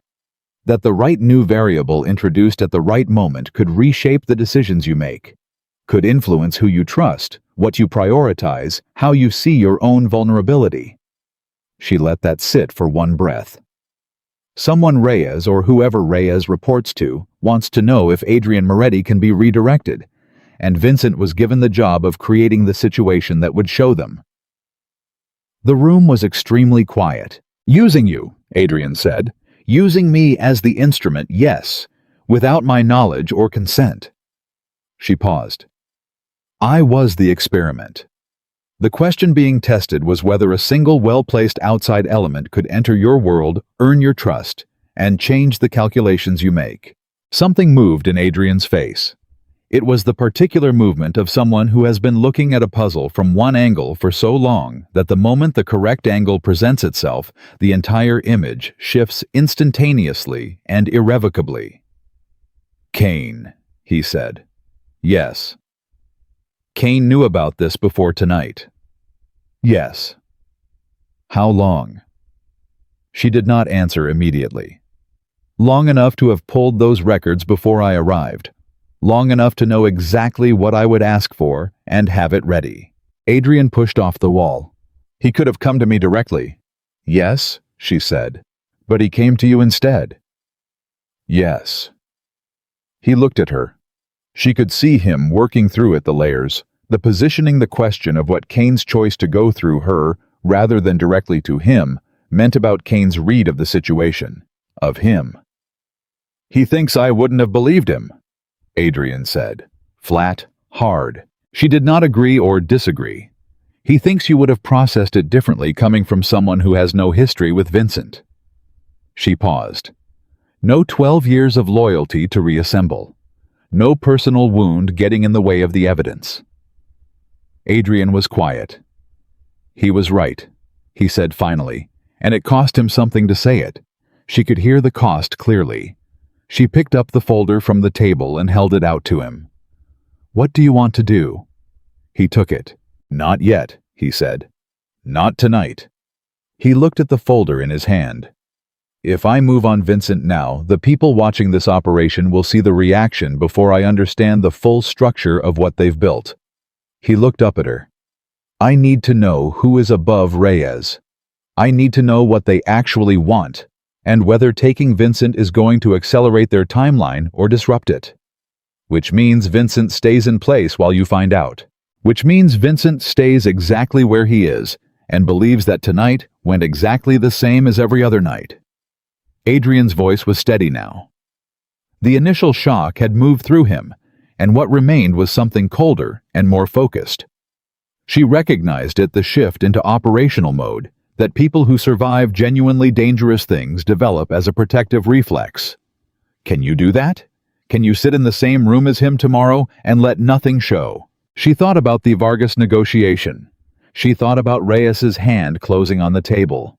She thought about every moment in 26 years where she had been in a room with someone who held something over her and had learned to breathe normally and read the situation and find the exit that nobody else could see. Yes, she said, because if he reads anything, he won't. Adrian held her gaze. Something passed through his expression that she had seen only once before in the moment after the Vargas deal was signed, when he had looked at her across a table of empty glasses and allowed himself briefly to be something other than the version of himself he maintained for the world. Elena. His voice changed. Not by much. By the specific amount that a voice changes when the speaker has made a decision about something that does not have words yet. Don't, she said. He stopped. She looked at him. Not tonight. There's too much in motion and neither of us can afford. She stopped, chose again. Whatever that is, it keeps. Tonight we need to figure out the next move, and then I need to go home, and you need to do whatever you do when something like this happens, and you need to think. He was quiet for a moment. What do I do? He said. And the question was genuine, not rhetorical, not strategic. Genuine in the way of someone who was asking because they wanted to know what she had observed. You go somewhere alone, and you stay very still for a long time, she said. And you don't talk to anyone, and eventually you come out the other side with a plan. He looked at her. You've been watching me, he said. I watch everyone, she said. That's the job. He almost smiled. Right. She picked up her jacket. I'm going to go home. Tomorrow I need access to Reyes's recorded contact with Vincent, not just through Kane's files, which I assume are incomplete by design. I need the actual channels. Can you get me that without Vincent knowing? Yes. And I need to know who Reyes reports to, not who he tells people he reports to, actually reports to. That, Adrian said, is something I've been trying to find out for 3 years. Then it's time to find out, she said. She walked toward the door. Behind her, she heard him move not toward the exit, toward the table. He was picking up the folder again. She knew without turning that he was going to sit there for a while with it, going back through the 12 years of Vincent Gallo in his life, and finding all the places where this had been happening, and he had not seen it. She did not turn around. He did not need her to. She left. The next morning she arrived exactly at her normal time. She spoke to exactly the people she normally spoke to. She reviewed 2 communication files, flagged one discrepancy in a translation that had been produced by an outside contractor, and attended a logistics meeting that had nothing to do with any of this. And across the table from her for 45 minutes sat Vincent Gallo. He was 63 years old, heavy-built and deliberate, with the kind of face that had resolved long ago into an expression that was neither warm nor cold, and therefore gave away nothing by default. He managed internal security with the thoroughness of a man who had built the system himself, and therefore knew every part of it. Which Elena now understood was precisely why he had known exactly which parts to clean. She watched him the way she watched everyone. Not with the direct attention that people could feel, but with the peripheral awareness she had developed into something close to a sixth sense. The way he held his pen. The way he listened to what other people said with a quality of attention that was slightly more structured than it appeared, not just hearing organizing, filing. He was doing what she did. A different version with different tools and different goals, but the same fundamental activity, reading rooms and storing what he found. At one point, he looked up from his notes and caught her looking in his general direction. She shifted her gaze to the paper in front of her without hurry. He said nothing. The meeting ended. People stood and moved toward the door. Vincent Gallo gathered his notes and left without speaking to her. Which was normal. He had never spoken to her directly in 5 weeks. They had coexisted in the same professional spaces with the comfortable non-relationship of 2 people who are in separate lanes. She breathed. She went back to her office and sat at her desk and thought one day down. The information she had asked Adrian for came through on the second day. Not in the form she had expected, not a file, not a folder, but a conversation with a man named Torres who materialized in her office at 2 in the afternoon and sat across from her with the specific economy of someone who had been doing intelligence work long enough that they did not spend words on framing. Reyes reports to a group, Torres said. Not a single principal, 3 principals, operating as a collective with shared financial interests in the reorganization of several independent operations in the Midwest. The Moretti operation is one of 6 they have identified for restructuring. He paused. They are not interested in destruction. They want consolidation, a cleaner structure, fewer independent actors, more centralized control. And their method, Elena said. Organic internal pressure, Torres said. They prefer to create situations where the principals of the independent operations effectively walk themselves into a reduced position. Through bad deals or through losing key personnel or... He stopped. Or through trusting the wrong person long enough that by the time they discover it, the damage is already structural. Elena finished. Torres nodded. How long has this group been working on the Moretti operation specifically? 18 months, Torres said. She did the math without meaning to. 18 months. Vincent Gallo had been the inside contact, and in those 18 months, she understood now the shape of certain decisions inside the organization had been quietly, almost invisibly shifted. Not sabotage, steering, like a ship that has been turned 1 degree off course. You don't notice it immediately. You notice it when you look up and the destination has moved. They brought Vargas in, she said. Not a question. Yes. The deal was real, but it was also bait. A deal large enough to require new personnel and new communication infrastructure. Infrastructure that would be provided, or in the absence of existing infrastructure, improvised in a way that served their information needs. Torres looked at her for a moment. You got there faster than we did, he said. You were already there, she said. You just needed confirmation. He nodded once. He stood. At the door, he paused. Mr. Moretti wanted you to know that the timeline for the next step is moving faster than he anticipated. He met her eyes. Reyes has scheduled a follow-up contact with Vincent for the end of this week. After that contact, the principals will make a decision about whether to accelerate. Accelerate what specifically? Removing Adrian from a position where he has independent decision-making authority. She sat with that. How? She said. Multiple methods available to them. The cleanest one involves a documented series of decisions that can be presented as evidence of mismanagement. Or worse. Torres paused. The documentation exists. It has been assembled over 18 months, and the person who assembled it is the same person who knows which records can be cleaned, she said. Torres left. She sat in her office and breathed and thought. Somewhere in 18 months of assembled documentation, Vincent Gallo had been building a case that could be presented to whoever needed to see it. Law enforcement rival organizations. Reyes's principles as evidence that Adrian Moretti had been operating in ways that justified intervention. Removal. Restructuring. The Vargas deal had been the final piece. $100 million documented witnessed with an unauthorized third party present at the negotiation. Her. She was in the documentation. Her name, her presence, her role on the night of the deal. It could be framed as anything. It could be framed as evidence that Adrian had introduced unsanctioned elements into a sensitive agreement. It could be framed as coercion or manipulation or something worse depending on the framing. She had been put in the room to serve as the evidence. The thought arrived clean and cold and without self-pity, because self-pity was a weight she did not have time for and had never had the luxury of anyway. She had been the setup, but she was still here, and she knew what she knew, and that meant the setup was now in the hands of the person it had been designed to undermine. She reached for her phone. Adrian picked up in one ring.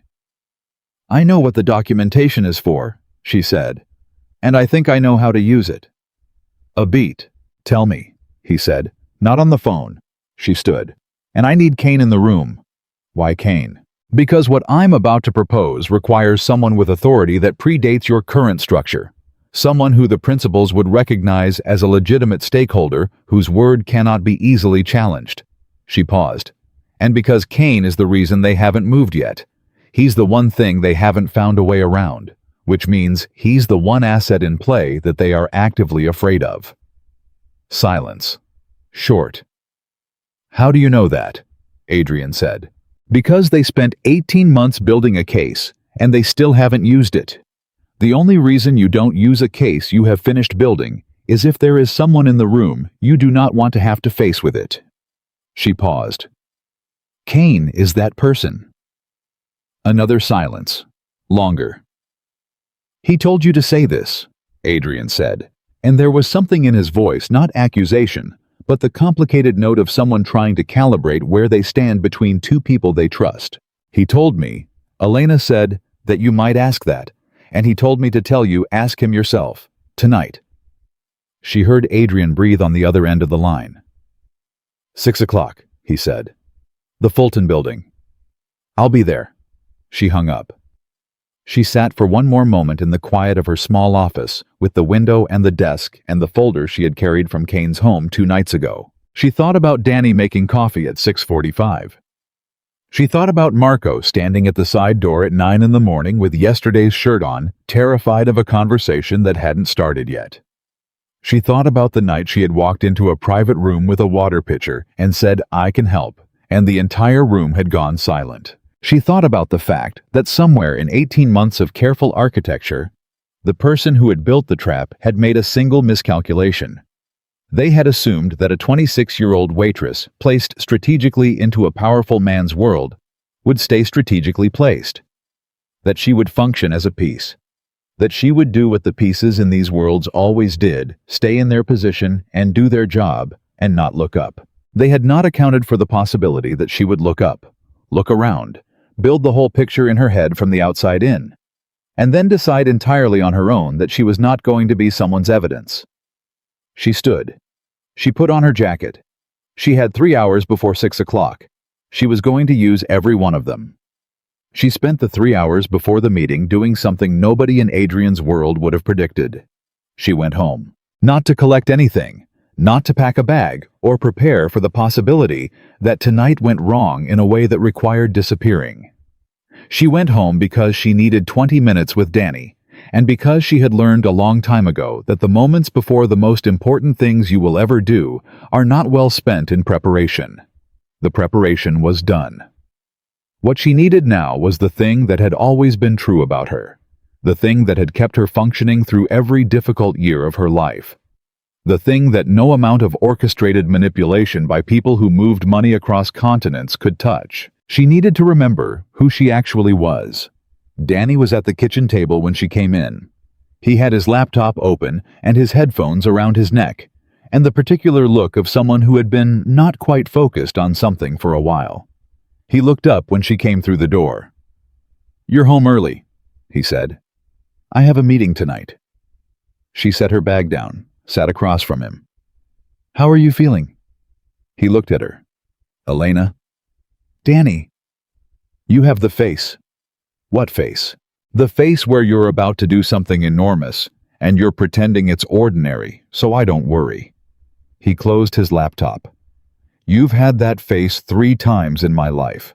Once when Mom was sick, and you were managing everything and not telling me how bad it was. Once when you took the second job to cover my medical bills and told me it was just extra hours. And now."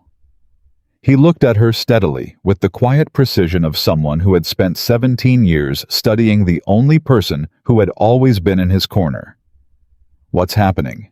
She looked at her brother. She thought about everything she had not told him and all the reasons she had not told him and whether those reasons were still the right ones. "I'm in the middle of something complicated," she said. "And tonight I'm going to do something that finishes it, one way or the other." "Is it dangerous?" She thought about the honest answer. "It could be, if I'm wrong about something." She paused. "But I'm not wrong." Danny was quiet for a moment. "You're never wrong about people," he said. You haven't been wrong about a person since you were 12 years old. I was wrong about Marcus Chen in ninth grade. He was nice to you. That's not wrong, that's trusting someone who turned out not to deserve it. Those are different. Danny looked at her the way she had always looked at him, with the specific love of someone who knows your actual shape, not the shape you present.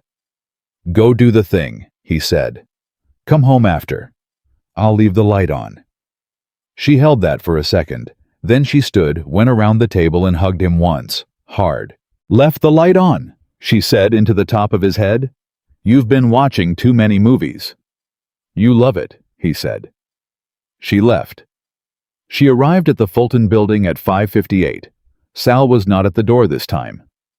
The door was simply open, which meant she was expected, and the formality of being met had been set aside, which itself meant something about the nature of what was waiting inside. Adrian and Kane were both already there. They were standing on opposite sides of the room, not looking at each other in the way of two people who had been talking and had reached the part of the conversation where talking was temporarily suspended, while they each held their position. They both turned when she came in. She looked at Adrian first. He had not slept. She could see it in the set of his jaw, the slight rawness around his eyes that no amount of professional composure could fully conceal. He had spent the night she had asked him to spend alone still working through something that required getting all the way to the bottom of before you could come back up. She looked at Kane. He was exactly the same as he had been the night before. That told her something too. Sit down, she said. Not to either of them specifically, to the room. They both sat. She remained standing because what she was about to lay out was better laid out on her feet. She had learned that from years of serving rooms, you communicate authority through the body before the words, and right now, she needed both of them to hear her in a specific mode. Here is what I believe, she said, and here is what I think we do about it. She laid it out. All of it. Not the way she had shared pieces of it with each of them separately, but the complete architecture from the night of the Vargas deal, through the anonymous phone call, through Reyes's appearance at the follow-up meeting, through Kane's folder, through Torres's confirmation, through the 18 months of assembled documentation that Vincent Gallo had been building inside the organization like a slow termite in a foundation wall. She spoke for 11 minutes without stopping. When she finished, neither of them spoke immediately. Kane looked at Adrian. She found 3 connections I hadn't found yet, he said. Adrian was looking at her. The documentation they have, he said. Walk me through how you want to use it. Not how I want to use it, she said. How it needs to be used. There's a difference. She sat now because the laying out was done, and what came next was the back and forth. The documentation exists to build a case against you. But a case requires presentation. It requires a moment where it is shown to whoever it is intended for. And that moment, the moment of presentation, is the only moment when the people holding it are actually exposed. Because before that moment, they're invisible, Adrian said, quietly, working through it. And after that moment, they're committed, Kane added. His voice had changed slightly. The quality of a man who is recognizing in real time that the person across from him has found the angle he was looking for and missed. We need to create the moment, Elena said, before they're ready to create it themselves, before Reyes makes contact with Vincent at the end of this week, before they decide whether to accelerate their timeline. She looked between them. We give them a reason to present the documentation now, tonight, in a setting where they do not have control of who else is in the room. Kane leaned forward. What setting? A meeting they believe they have called, she said, on a pretext that makes them confident. With documentation they believe is going to be delivered to someone who will act on it in the way they intend. She paused. And with 2 things they don't know about in the room. Which 2 things? Adrian said. You, she said, and me. The silence was very complete. Adrian looked at her for a long time. You want to walk into a room where people are presenting evidence against me and let them present it. I want to walk into a room where people believe they are presenting evidence against you and let them begin. Yes. She held his gaze. Because the moment they begin is the moment they have committed to a version of events, and a version of events, once committed to, can be answered. She paused. What they don't know is that the documentation they assembled has 3 categories of records that are not what they believe them to be. Kane went very still. "What did you find?" he said. "Torres gave me access to the full communication records yesterday. The ones Vincent cleaned, he cleaned them in a specific direction. He removed everything that connected him to the external contact. But cleaning records does not destroy the original routing data. The paths that information traveled still exist even when the information itself has been removed." She looked at Kane. "Someone on your technical staff understood this. They traced the paths." "Devi," Kane said. "She worked through the night," Elena confirmed. "What she found is that 3 of the major evidentiary items in Vincent's documentation, the items that would be most damaging to Adrian if presented to a third party, were fabricated. Not gathered. Created. The routing paths lead back to external sources, not internal ones. The documents exist, but the events they describe did not happen in the way they are documented." She paused. "They made up parts of the case because they needed the case to be larger than the real evidence could support." Adrian stood up from his chair. Not quickly. Slowly. The way a person stands when something they have been sitting under for 2 days suddenly has a different weight. "They fabricated evidence," he said. 3 items, significant ones. She looked at him directly.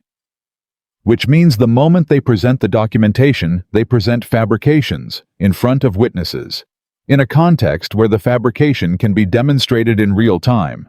Kane said very quietly, "They hang themselves." "If the room is right," Elena said. "If the witnesses are right. If the timing is exactly right." She paused. "That's what I need to plan with both of you. Tonight." They planned. It took 2 hours. It was the most precise 2 hours Elena had ever spent, more precise than the Vargas negotiation, more demanding than anything she had done in her 5 weeks inside the organization. Because what they were designing was not a response to a situation, but a situation itself, built from the ground up to function at the exact temperature required. The mechanism was, this Kane would make contact with Reyes through a channel that Vincent monitored.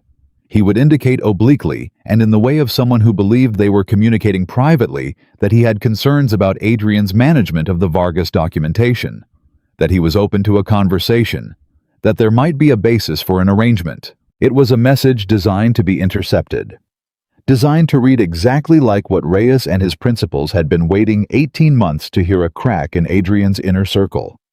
A senior figure wavering. Reyes would move fast. People who had been patient for 18 months move very fast when the thing they have been patient for finally appears. They would want a meeting, private, with documentation. They would want to show Kane what they had because showing Kane was the legitimacy they needed. Kane's acknowledgement of a case against Adrian was worth more than any document because Kane was the one figure in the situation whose credibility nobody had successfully challenged. The meeting would be in a place they chose at a time they controlled with documentation they believed was going to end Adrian Moretti's independent operation and begin their restructuring. Adrian would be in the building, not in the room. Outside the room with Sal and 2 others listening through a channel that Torres was responsible for establishing without Vincent's knowledge. Devi would have the technical records ready to demonstrate the fabrication in real time, accessible remotely. And Elena would be in the room with Kane. Not announced. Not introduced in advance. Present as Kane's own communications specialist, a role that was accurate enough to hold under examination. When Reyes walked in and found her there, the calculation he made on that night at Marcello's Dangerous would have to be revised. Because a person he had assessed as Adrian's asset would be sitting at Kane's right hand, which would suggest to him, in the frantic recalibration of someone encountering an unexpected variable, that Elena had made a choice. That choice would make him overconfident for exactly the wrong reasons. "He'll think I flipped," Elena said. "Yes," Kane said. "He'll think whatever pressure he applied on the night of the follow-up meeting was enough to move me." He'll think you're intelligent enough to align with the winning side, Kane said. Which is what he thinks intelligent people do. And the moment he thinks that, Adrian said, he stops being careful around you. Yes, she said. He stops being careful. He presents what he has, all of it. She paused. And everything he presents, we answer. Adrian looked at her across the table. The light in the room was low, and his face had the quality it got when he had moved through something difficult and come out the other side into clarity, hard and quiet and specific. You understand, he said, that when Reyes walks in and sees you with Kane, his first instinct is going to be to test you. He's going to say something to see how you react. He's going to look for the thing that tells him whether you're actually with Kane or whether this is what it actually is. I know, she said. What are you going to say when he does? She met his gaze. I'm going to say exactly what an intelligent person who had made a calculated decision about which side to be on would say. Nothing revealing, nothing defensive, something true enough to carry the weight of examination and opaque enough to direct his interpretation in the direction I need it to go. Which is that I am someone who understands value, she said, and allocates accordingly. Adrian was quiet for a moment. That's going to work, he said. I know, she said. They reached out to Reyes at 11 o'clock that night through the channel Vincent monitored. Kane wrote the message himself. Elena sat beside him and read it twice and suggested one word change, not in meaning, but in tone.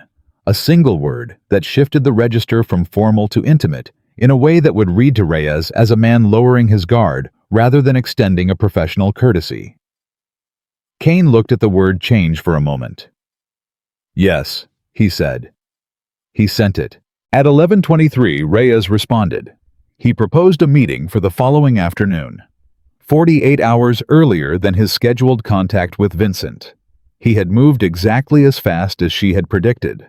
She looked at the response time on the screen, 23 minutes, and thought 18 months of patience, and he responds in 23 minutes when he thinks he has it. That was the tell. That was the thing she had been counting on. The tell of a man who believes he is at the finish line. She texted Torres tomorrow. 2 o'clock. Stand by. He responded in 4 minutes, confirmed. She looked at Adrian. Get some sleep tonight, she said. Elena, I mean it. You need to be sharp tomorrow and you've been running on adrenaline and anger for 2 days. Go home. Sleep. She picked up her jacket. Everything is in place. The only thing that can go wrong tomorrow is if someone walks in there too tired to adjust when something unexpected happens. He looked at her for a long moment. Are you going to sleep? He said. Yes, she said. He almost smiled. That's the first thing you've said to me in 3 days that I'm certain isn't true. She left without answering, which was its own kind of answer. She did sleep. 4 hours, which was more than she expected. She woke at 5, lay still for a while, and went through everything in her head the way a musician runs scales.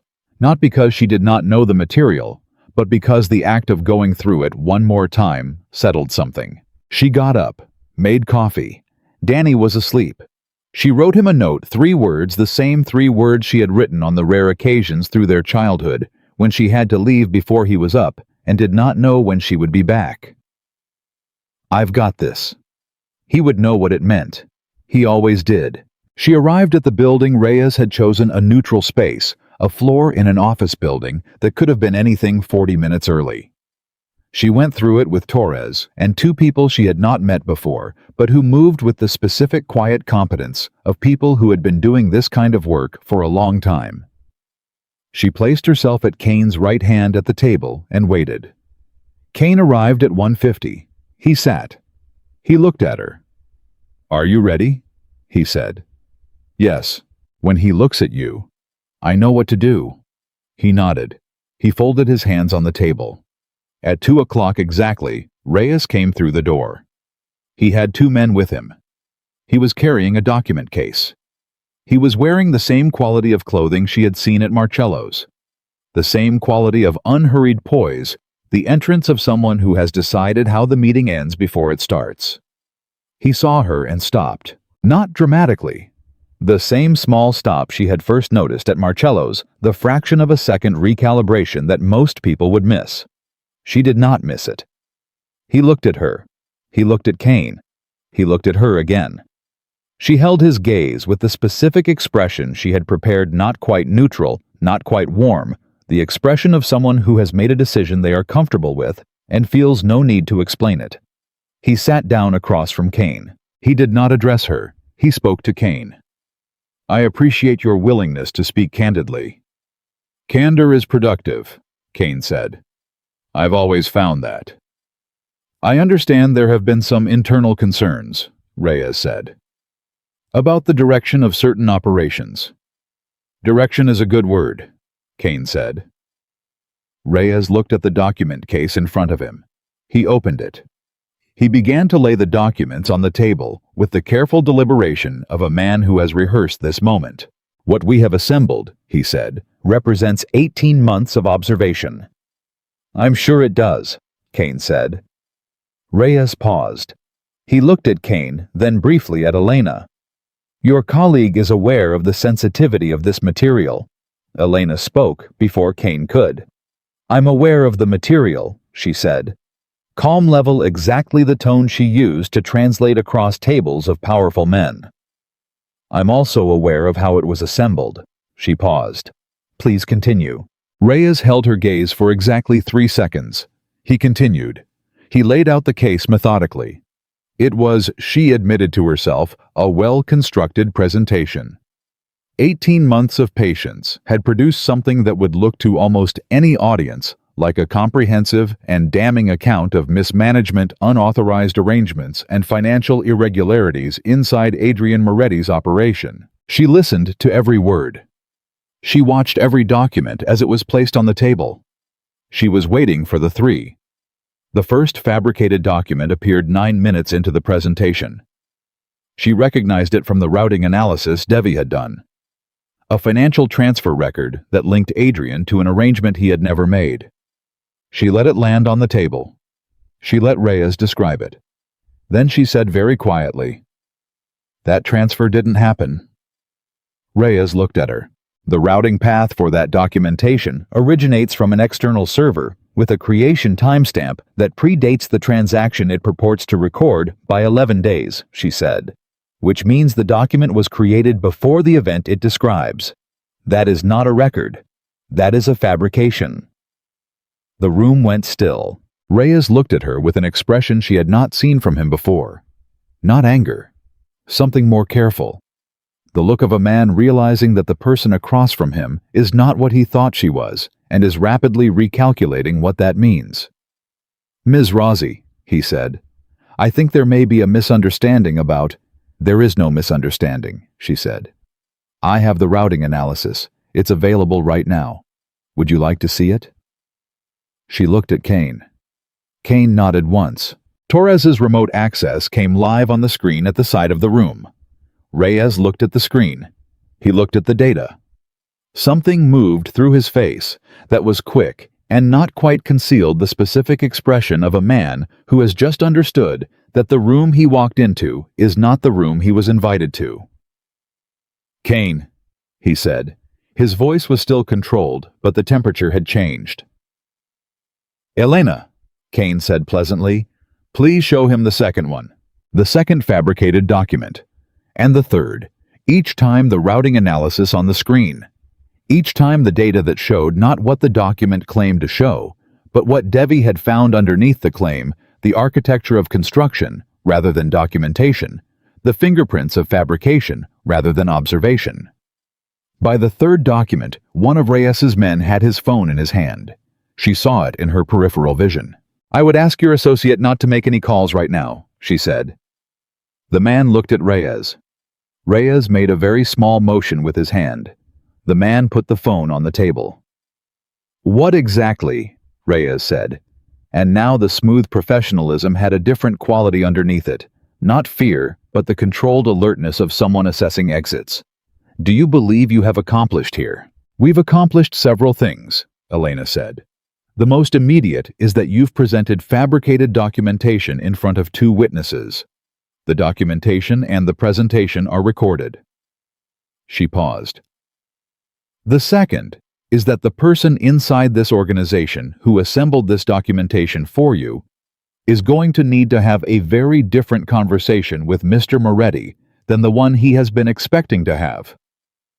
Reyes was quiet. Vincent, he said, not a question, not quite resignation, the word of a man placing a piece on the table that he knows is no longer playable. Yes, Elena said. At that moment the door opened. Adrian walked in. He did not rush. He came through the door with the same quality he had always had in rooms, the sense of someone for whom the floor had always belonged to them. He came to the table and stood behind Elena and looked at Reyes with an expression that was not anger and not triumph. Something older and quieter than either. Marcus, he said. Reyes's first name, used simply without heat. Reyes looked at him. Something moved in his face that was complicated and private and had history in it. Adrian, he said. You've been at this a long time, Adrian said. 18 months, Reyes said. There was nothing left to pretend. The principals, Adrian said. The people above you in this structure, are they willing to have a conversation that doesn't require false documentation? Reyes was quiet for a long moment. That depends, he said carefully, on what the conversation is about. Arrangement, Adrian said. Not restructuring, not consolidation. An arrangement between independent operations that respects existing structures. He paused. I am willing to discuss that. I am not willing to be managed into a corner by people who won't put their names on the table. He looked at Reyes steadily. Put the names on the table, Marcus. Tell your principals to show up. We talk like people who are going to be in this together for a long time, rather than like people playing games with documents. Reyes held his gaze, a long pause, the kind that carries weight. I'll need to make a call, he said. Take whatever time you need, Adrian said. Reyes and his men withdrew. The door closed. In the room for a moment, nobody moved. Then Kane said, Well done. Elena exhaled once. Controlled. Short. Adrian looked at her. He looked at her in the specific way she had been trying not to catalog, the way that had been accumulating across 5 weeks of rooms and meetings and quiet conversations, and the specific charged silence of two people who kept finding themselves on the same side of things. Elena, he said. Don't, she said, and she was almost smiling. Not in front of Kane. Kane made a sound that was entirely undignified for a man of his position and stood up from his chair.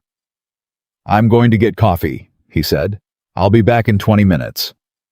He left. The door closed.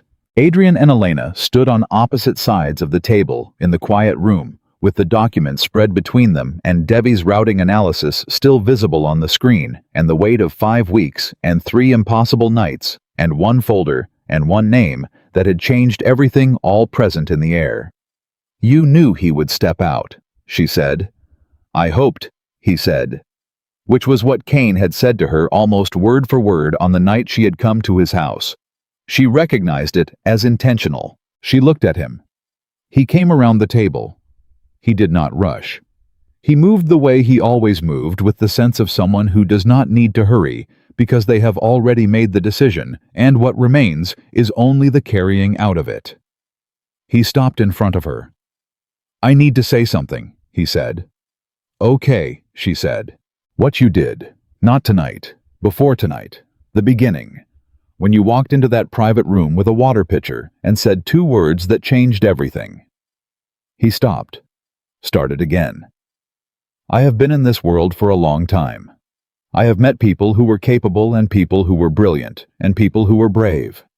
I have never met someone who was all 3 simultaneously and did not know how extraordinary that was. She looked at him. I knew, she said quietly. Something shifted in his face. What? I knew it was extraordinary.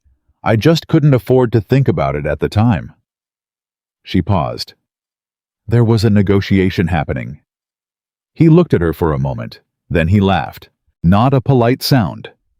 A real one. Brief and genuine and entirely unguarded, the kind of laugh that belongs to a person rather than to the role they perform. And she understood in that moment that she had never heard him laugh before, and that it was one of the most disarming things she had ever experienced. "Elena," he said when he had recovered.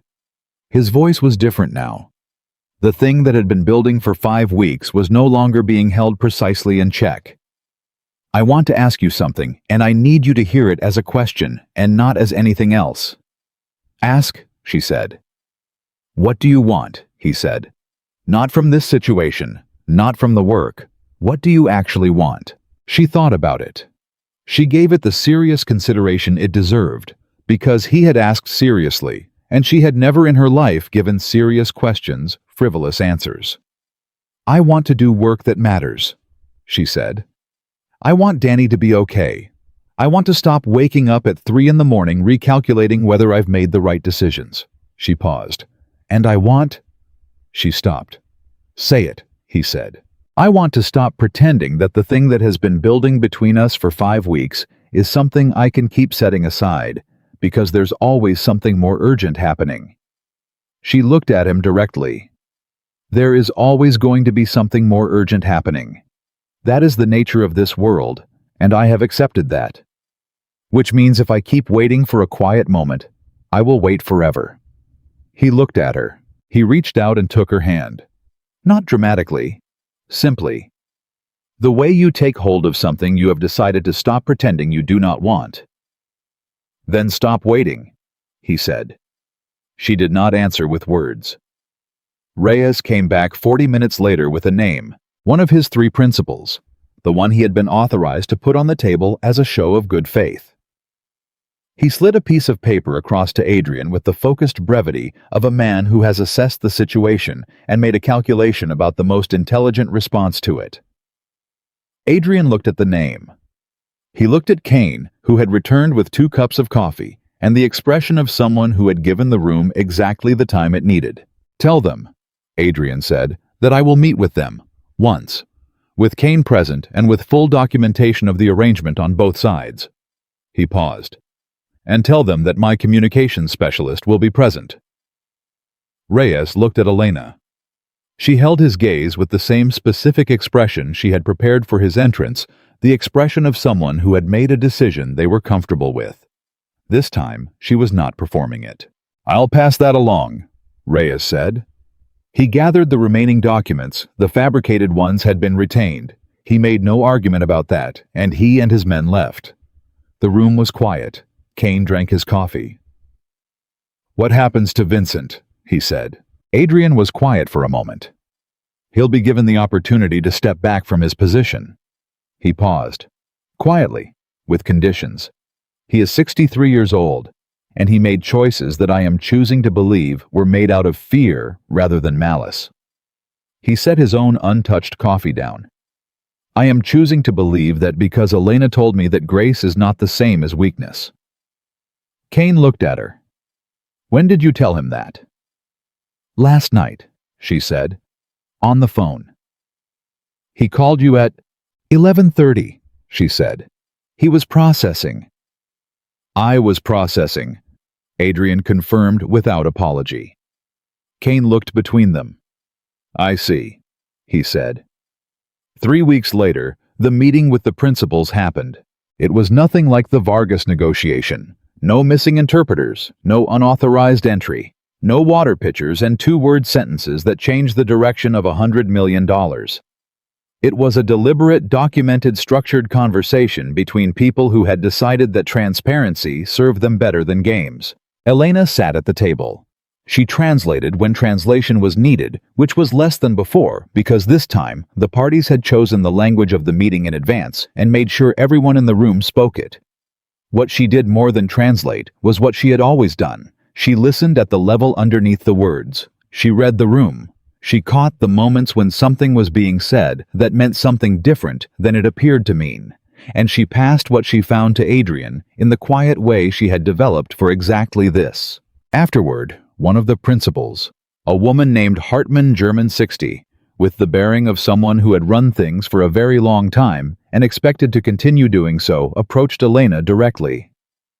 "How long have you been doing this?" she said. This specifically, Elena said, a few months. This generally, she thought about it. 26 years. Hartman looked at her for a moment.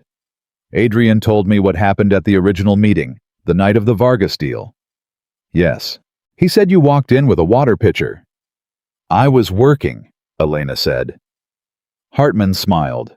It was a small, genuine smile, the kind that comes from recognizing something. "Yes," she said. "I can see that." She paused. "You should know that what you did on the night of that meeting, and what you did in the weeks afterward, the way you found what was inside this structure, and used it rather than ran from it, that is not common. That is not something we encounter often." Elena looked at her. "What is it then?" "Rare," Hartman said simply, and walked away. 6 months after the night, Elena Rossi walked into a private room with a water pitcher and said 2 words that nobody expected.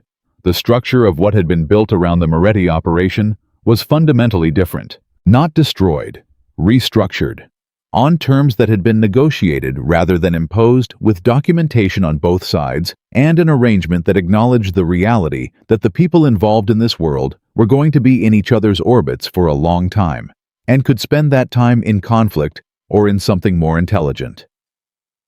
Vincent Gallo retired, quietly with conditions in the way Adrian had described. He left Chicago. Nobody said his name loudly. Reyes was still in the picture, differently positioned now, with less leverage and more transparency. A validator who had agreed to validate in both directions, rather than one. The adjustment had not been comfortable for him. He made his peace with it the way intelligent people make peace with inevitable adjustments, without drama, and without pretending to like it. Kane, for the first time in Elena's observation, seemed to have found something that looked like relief.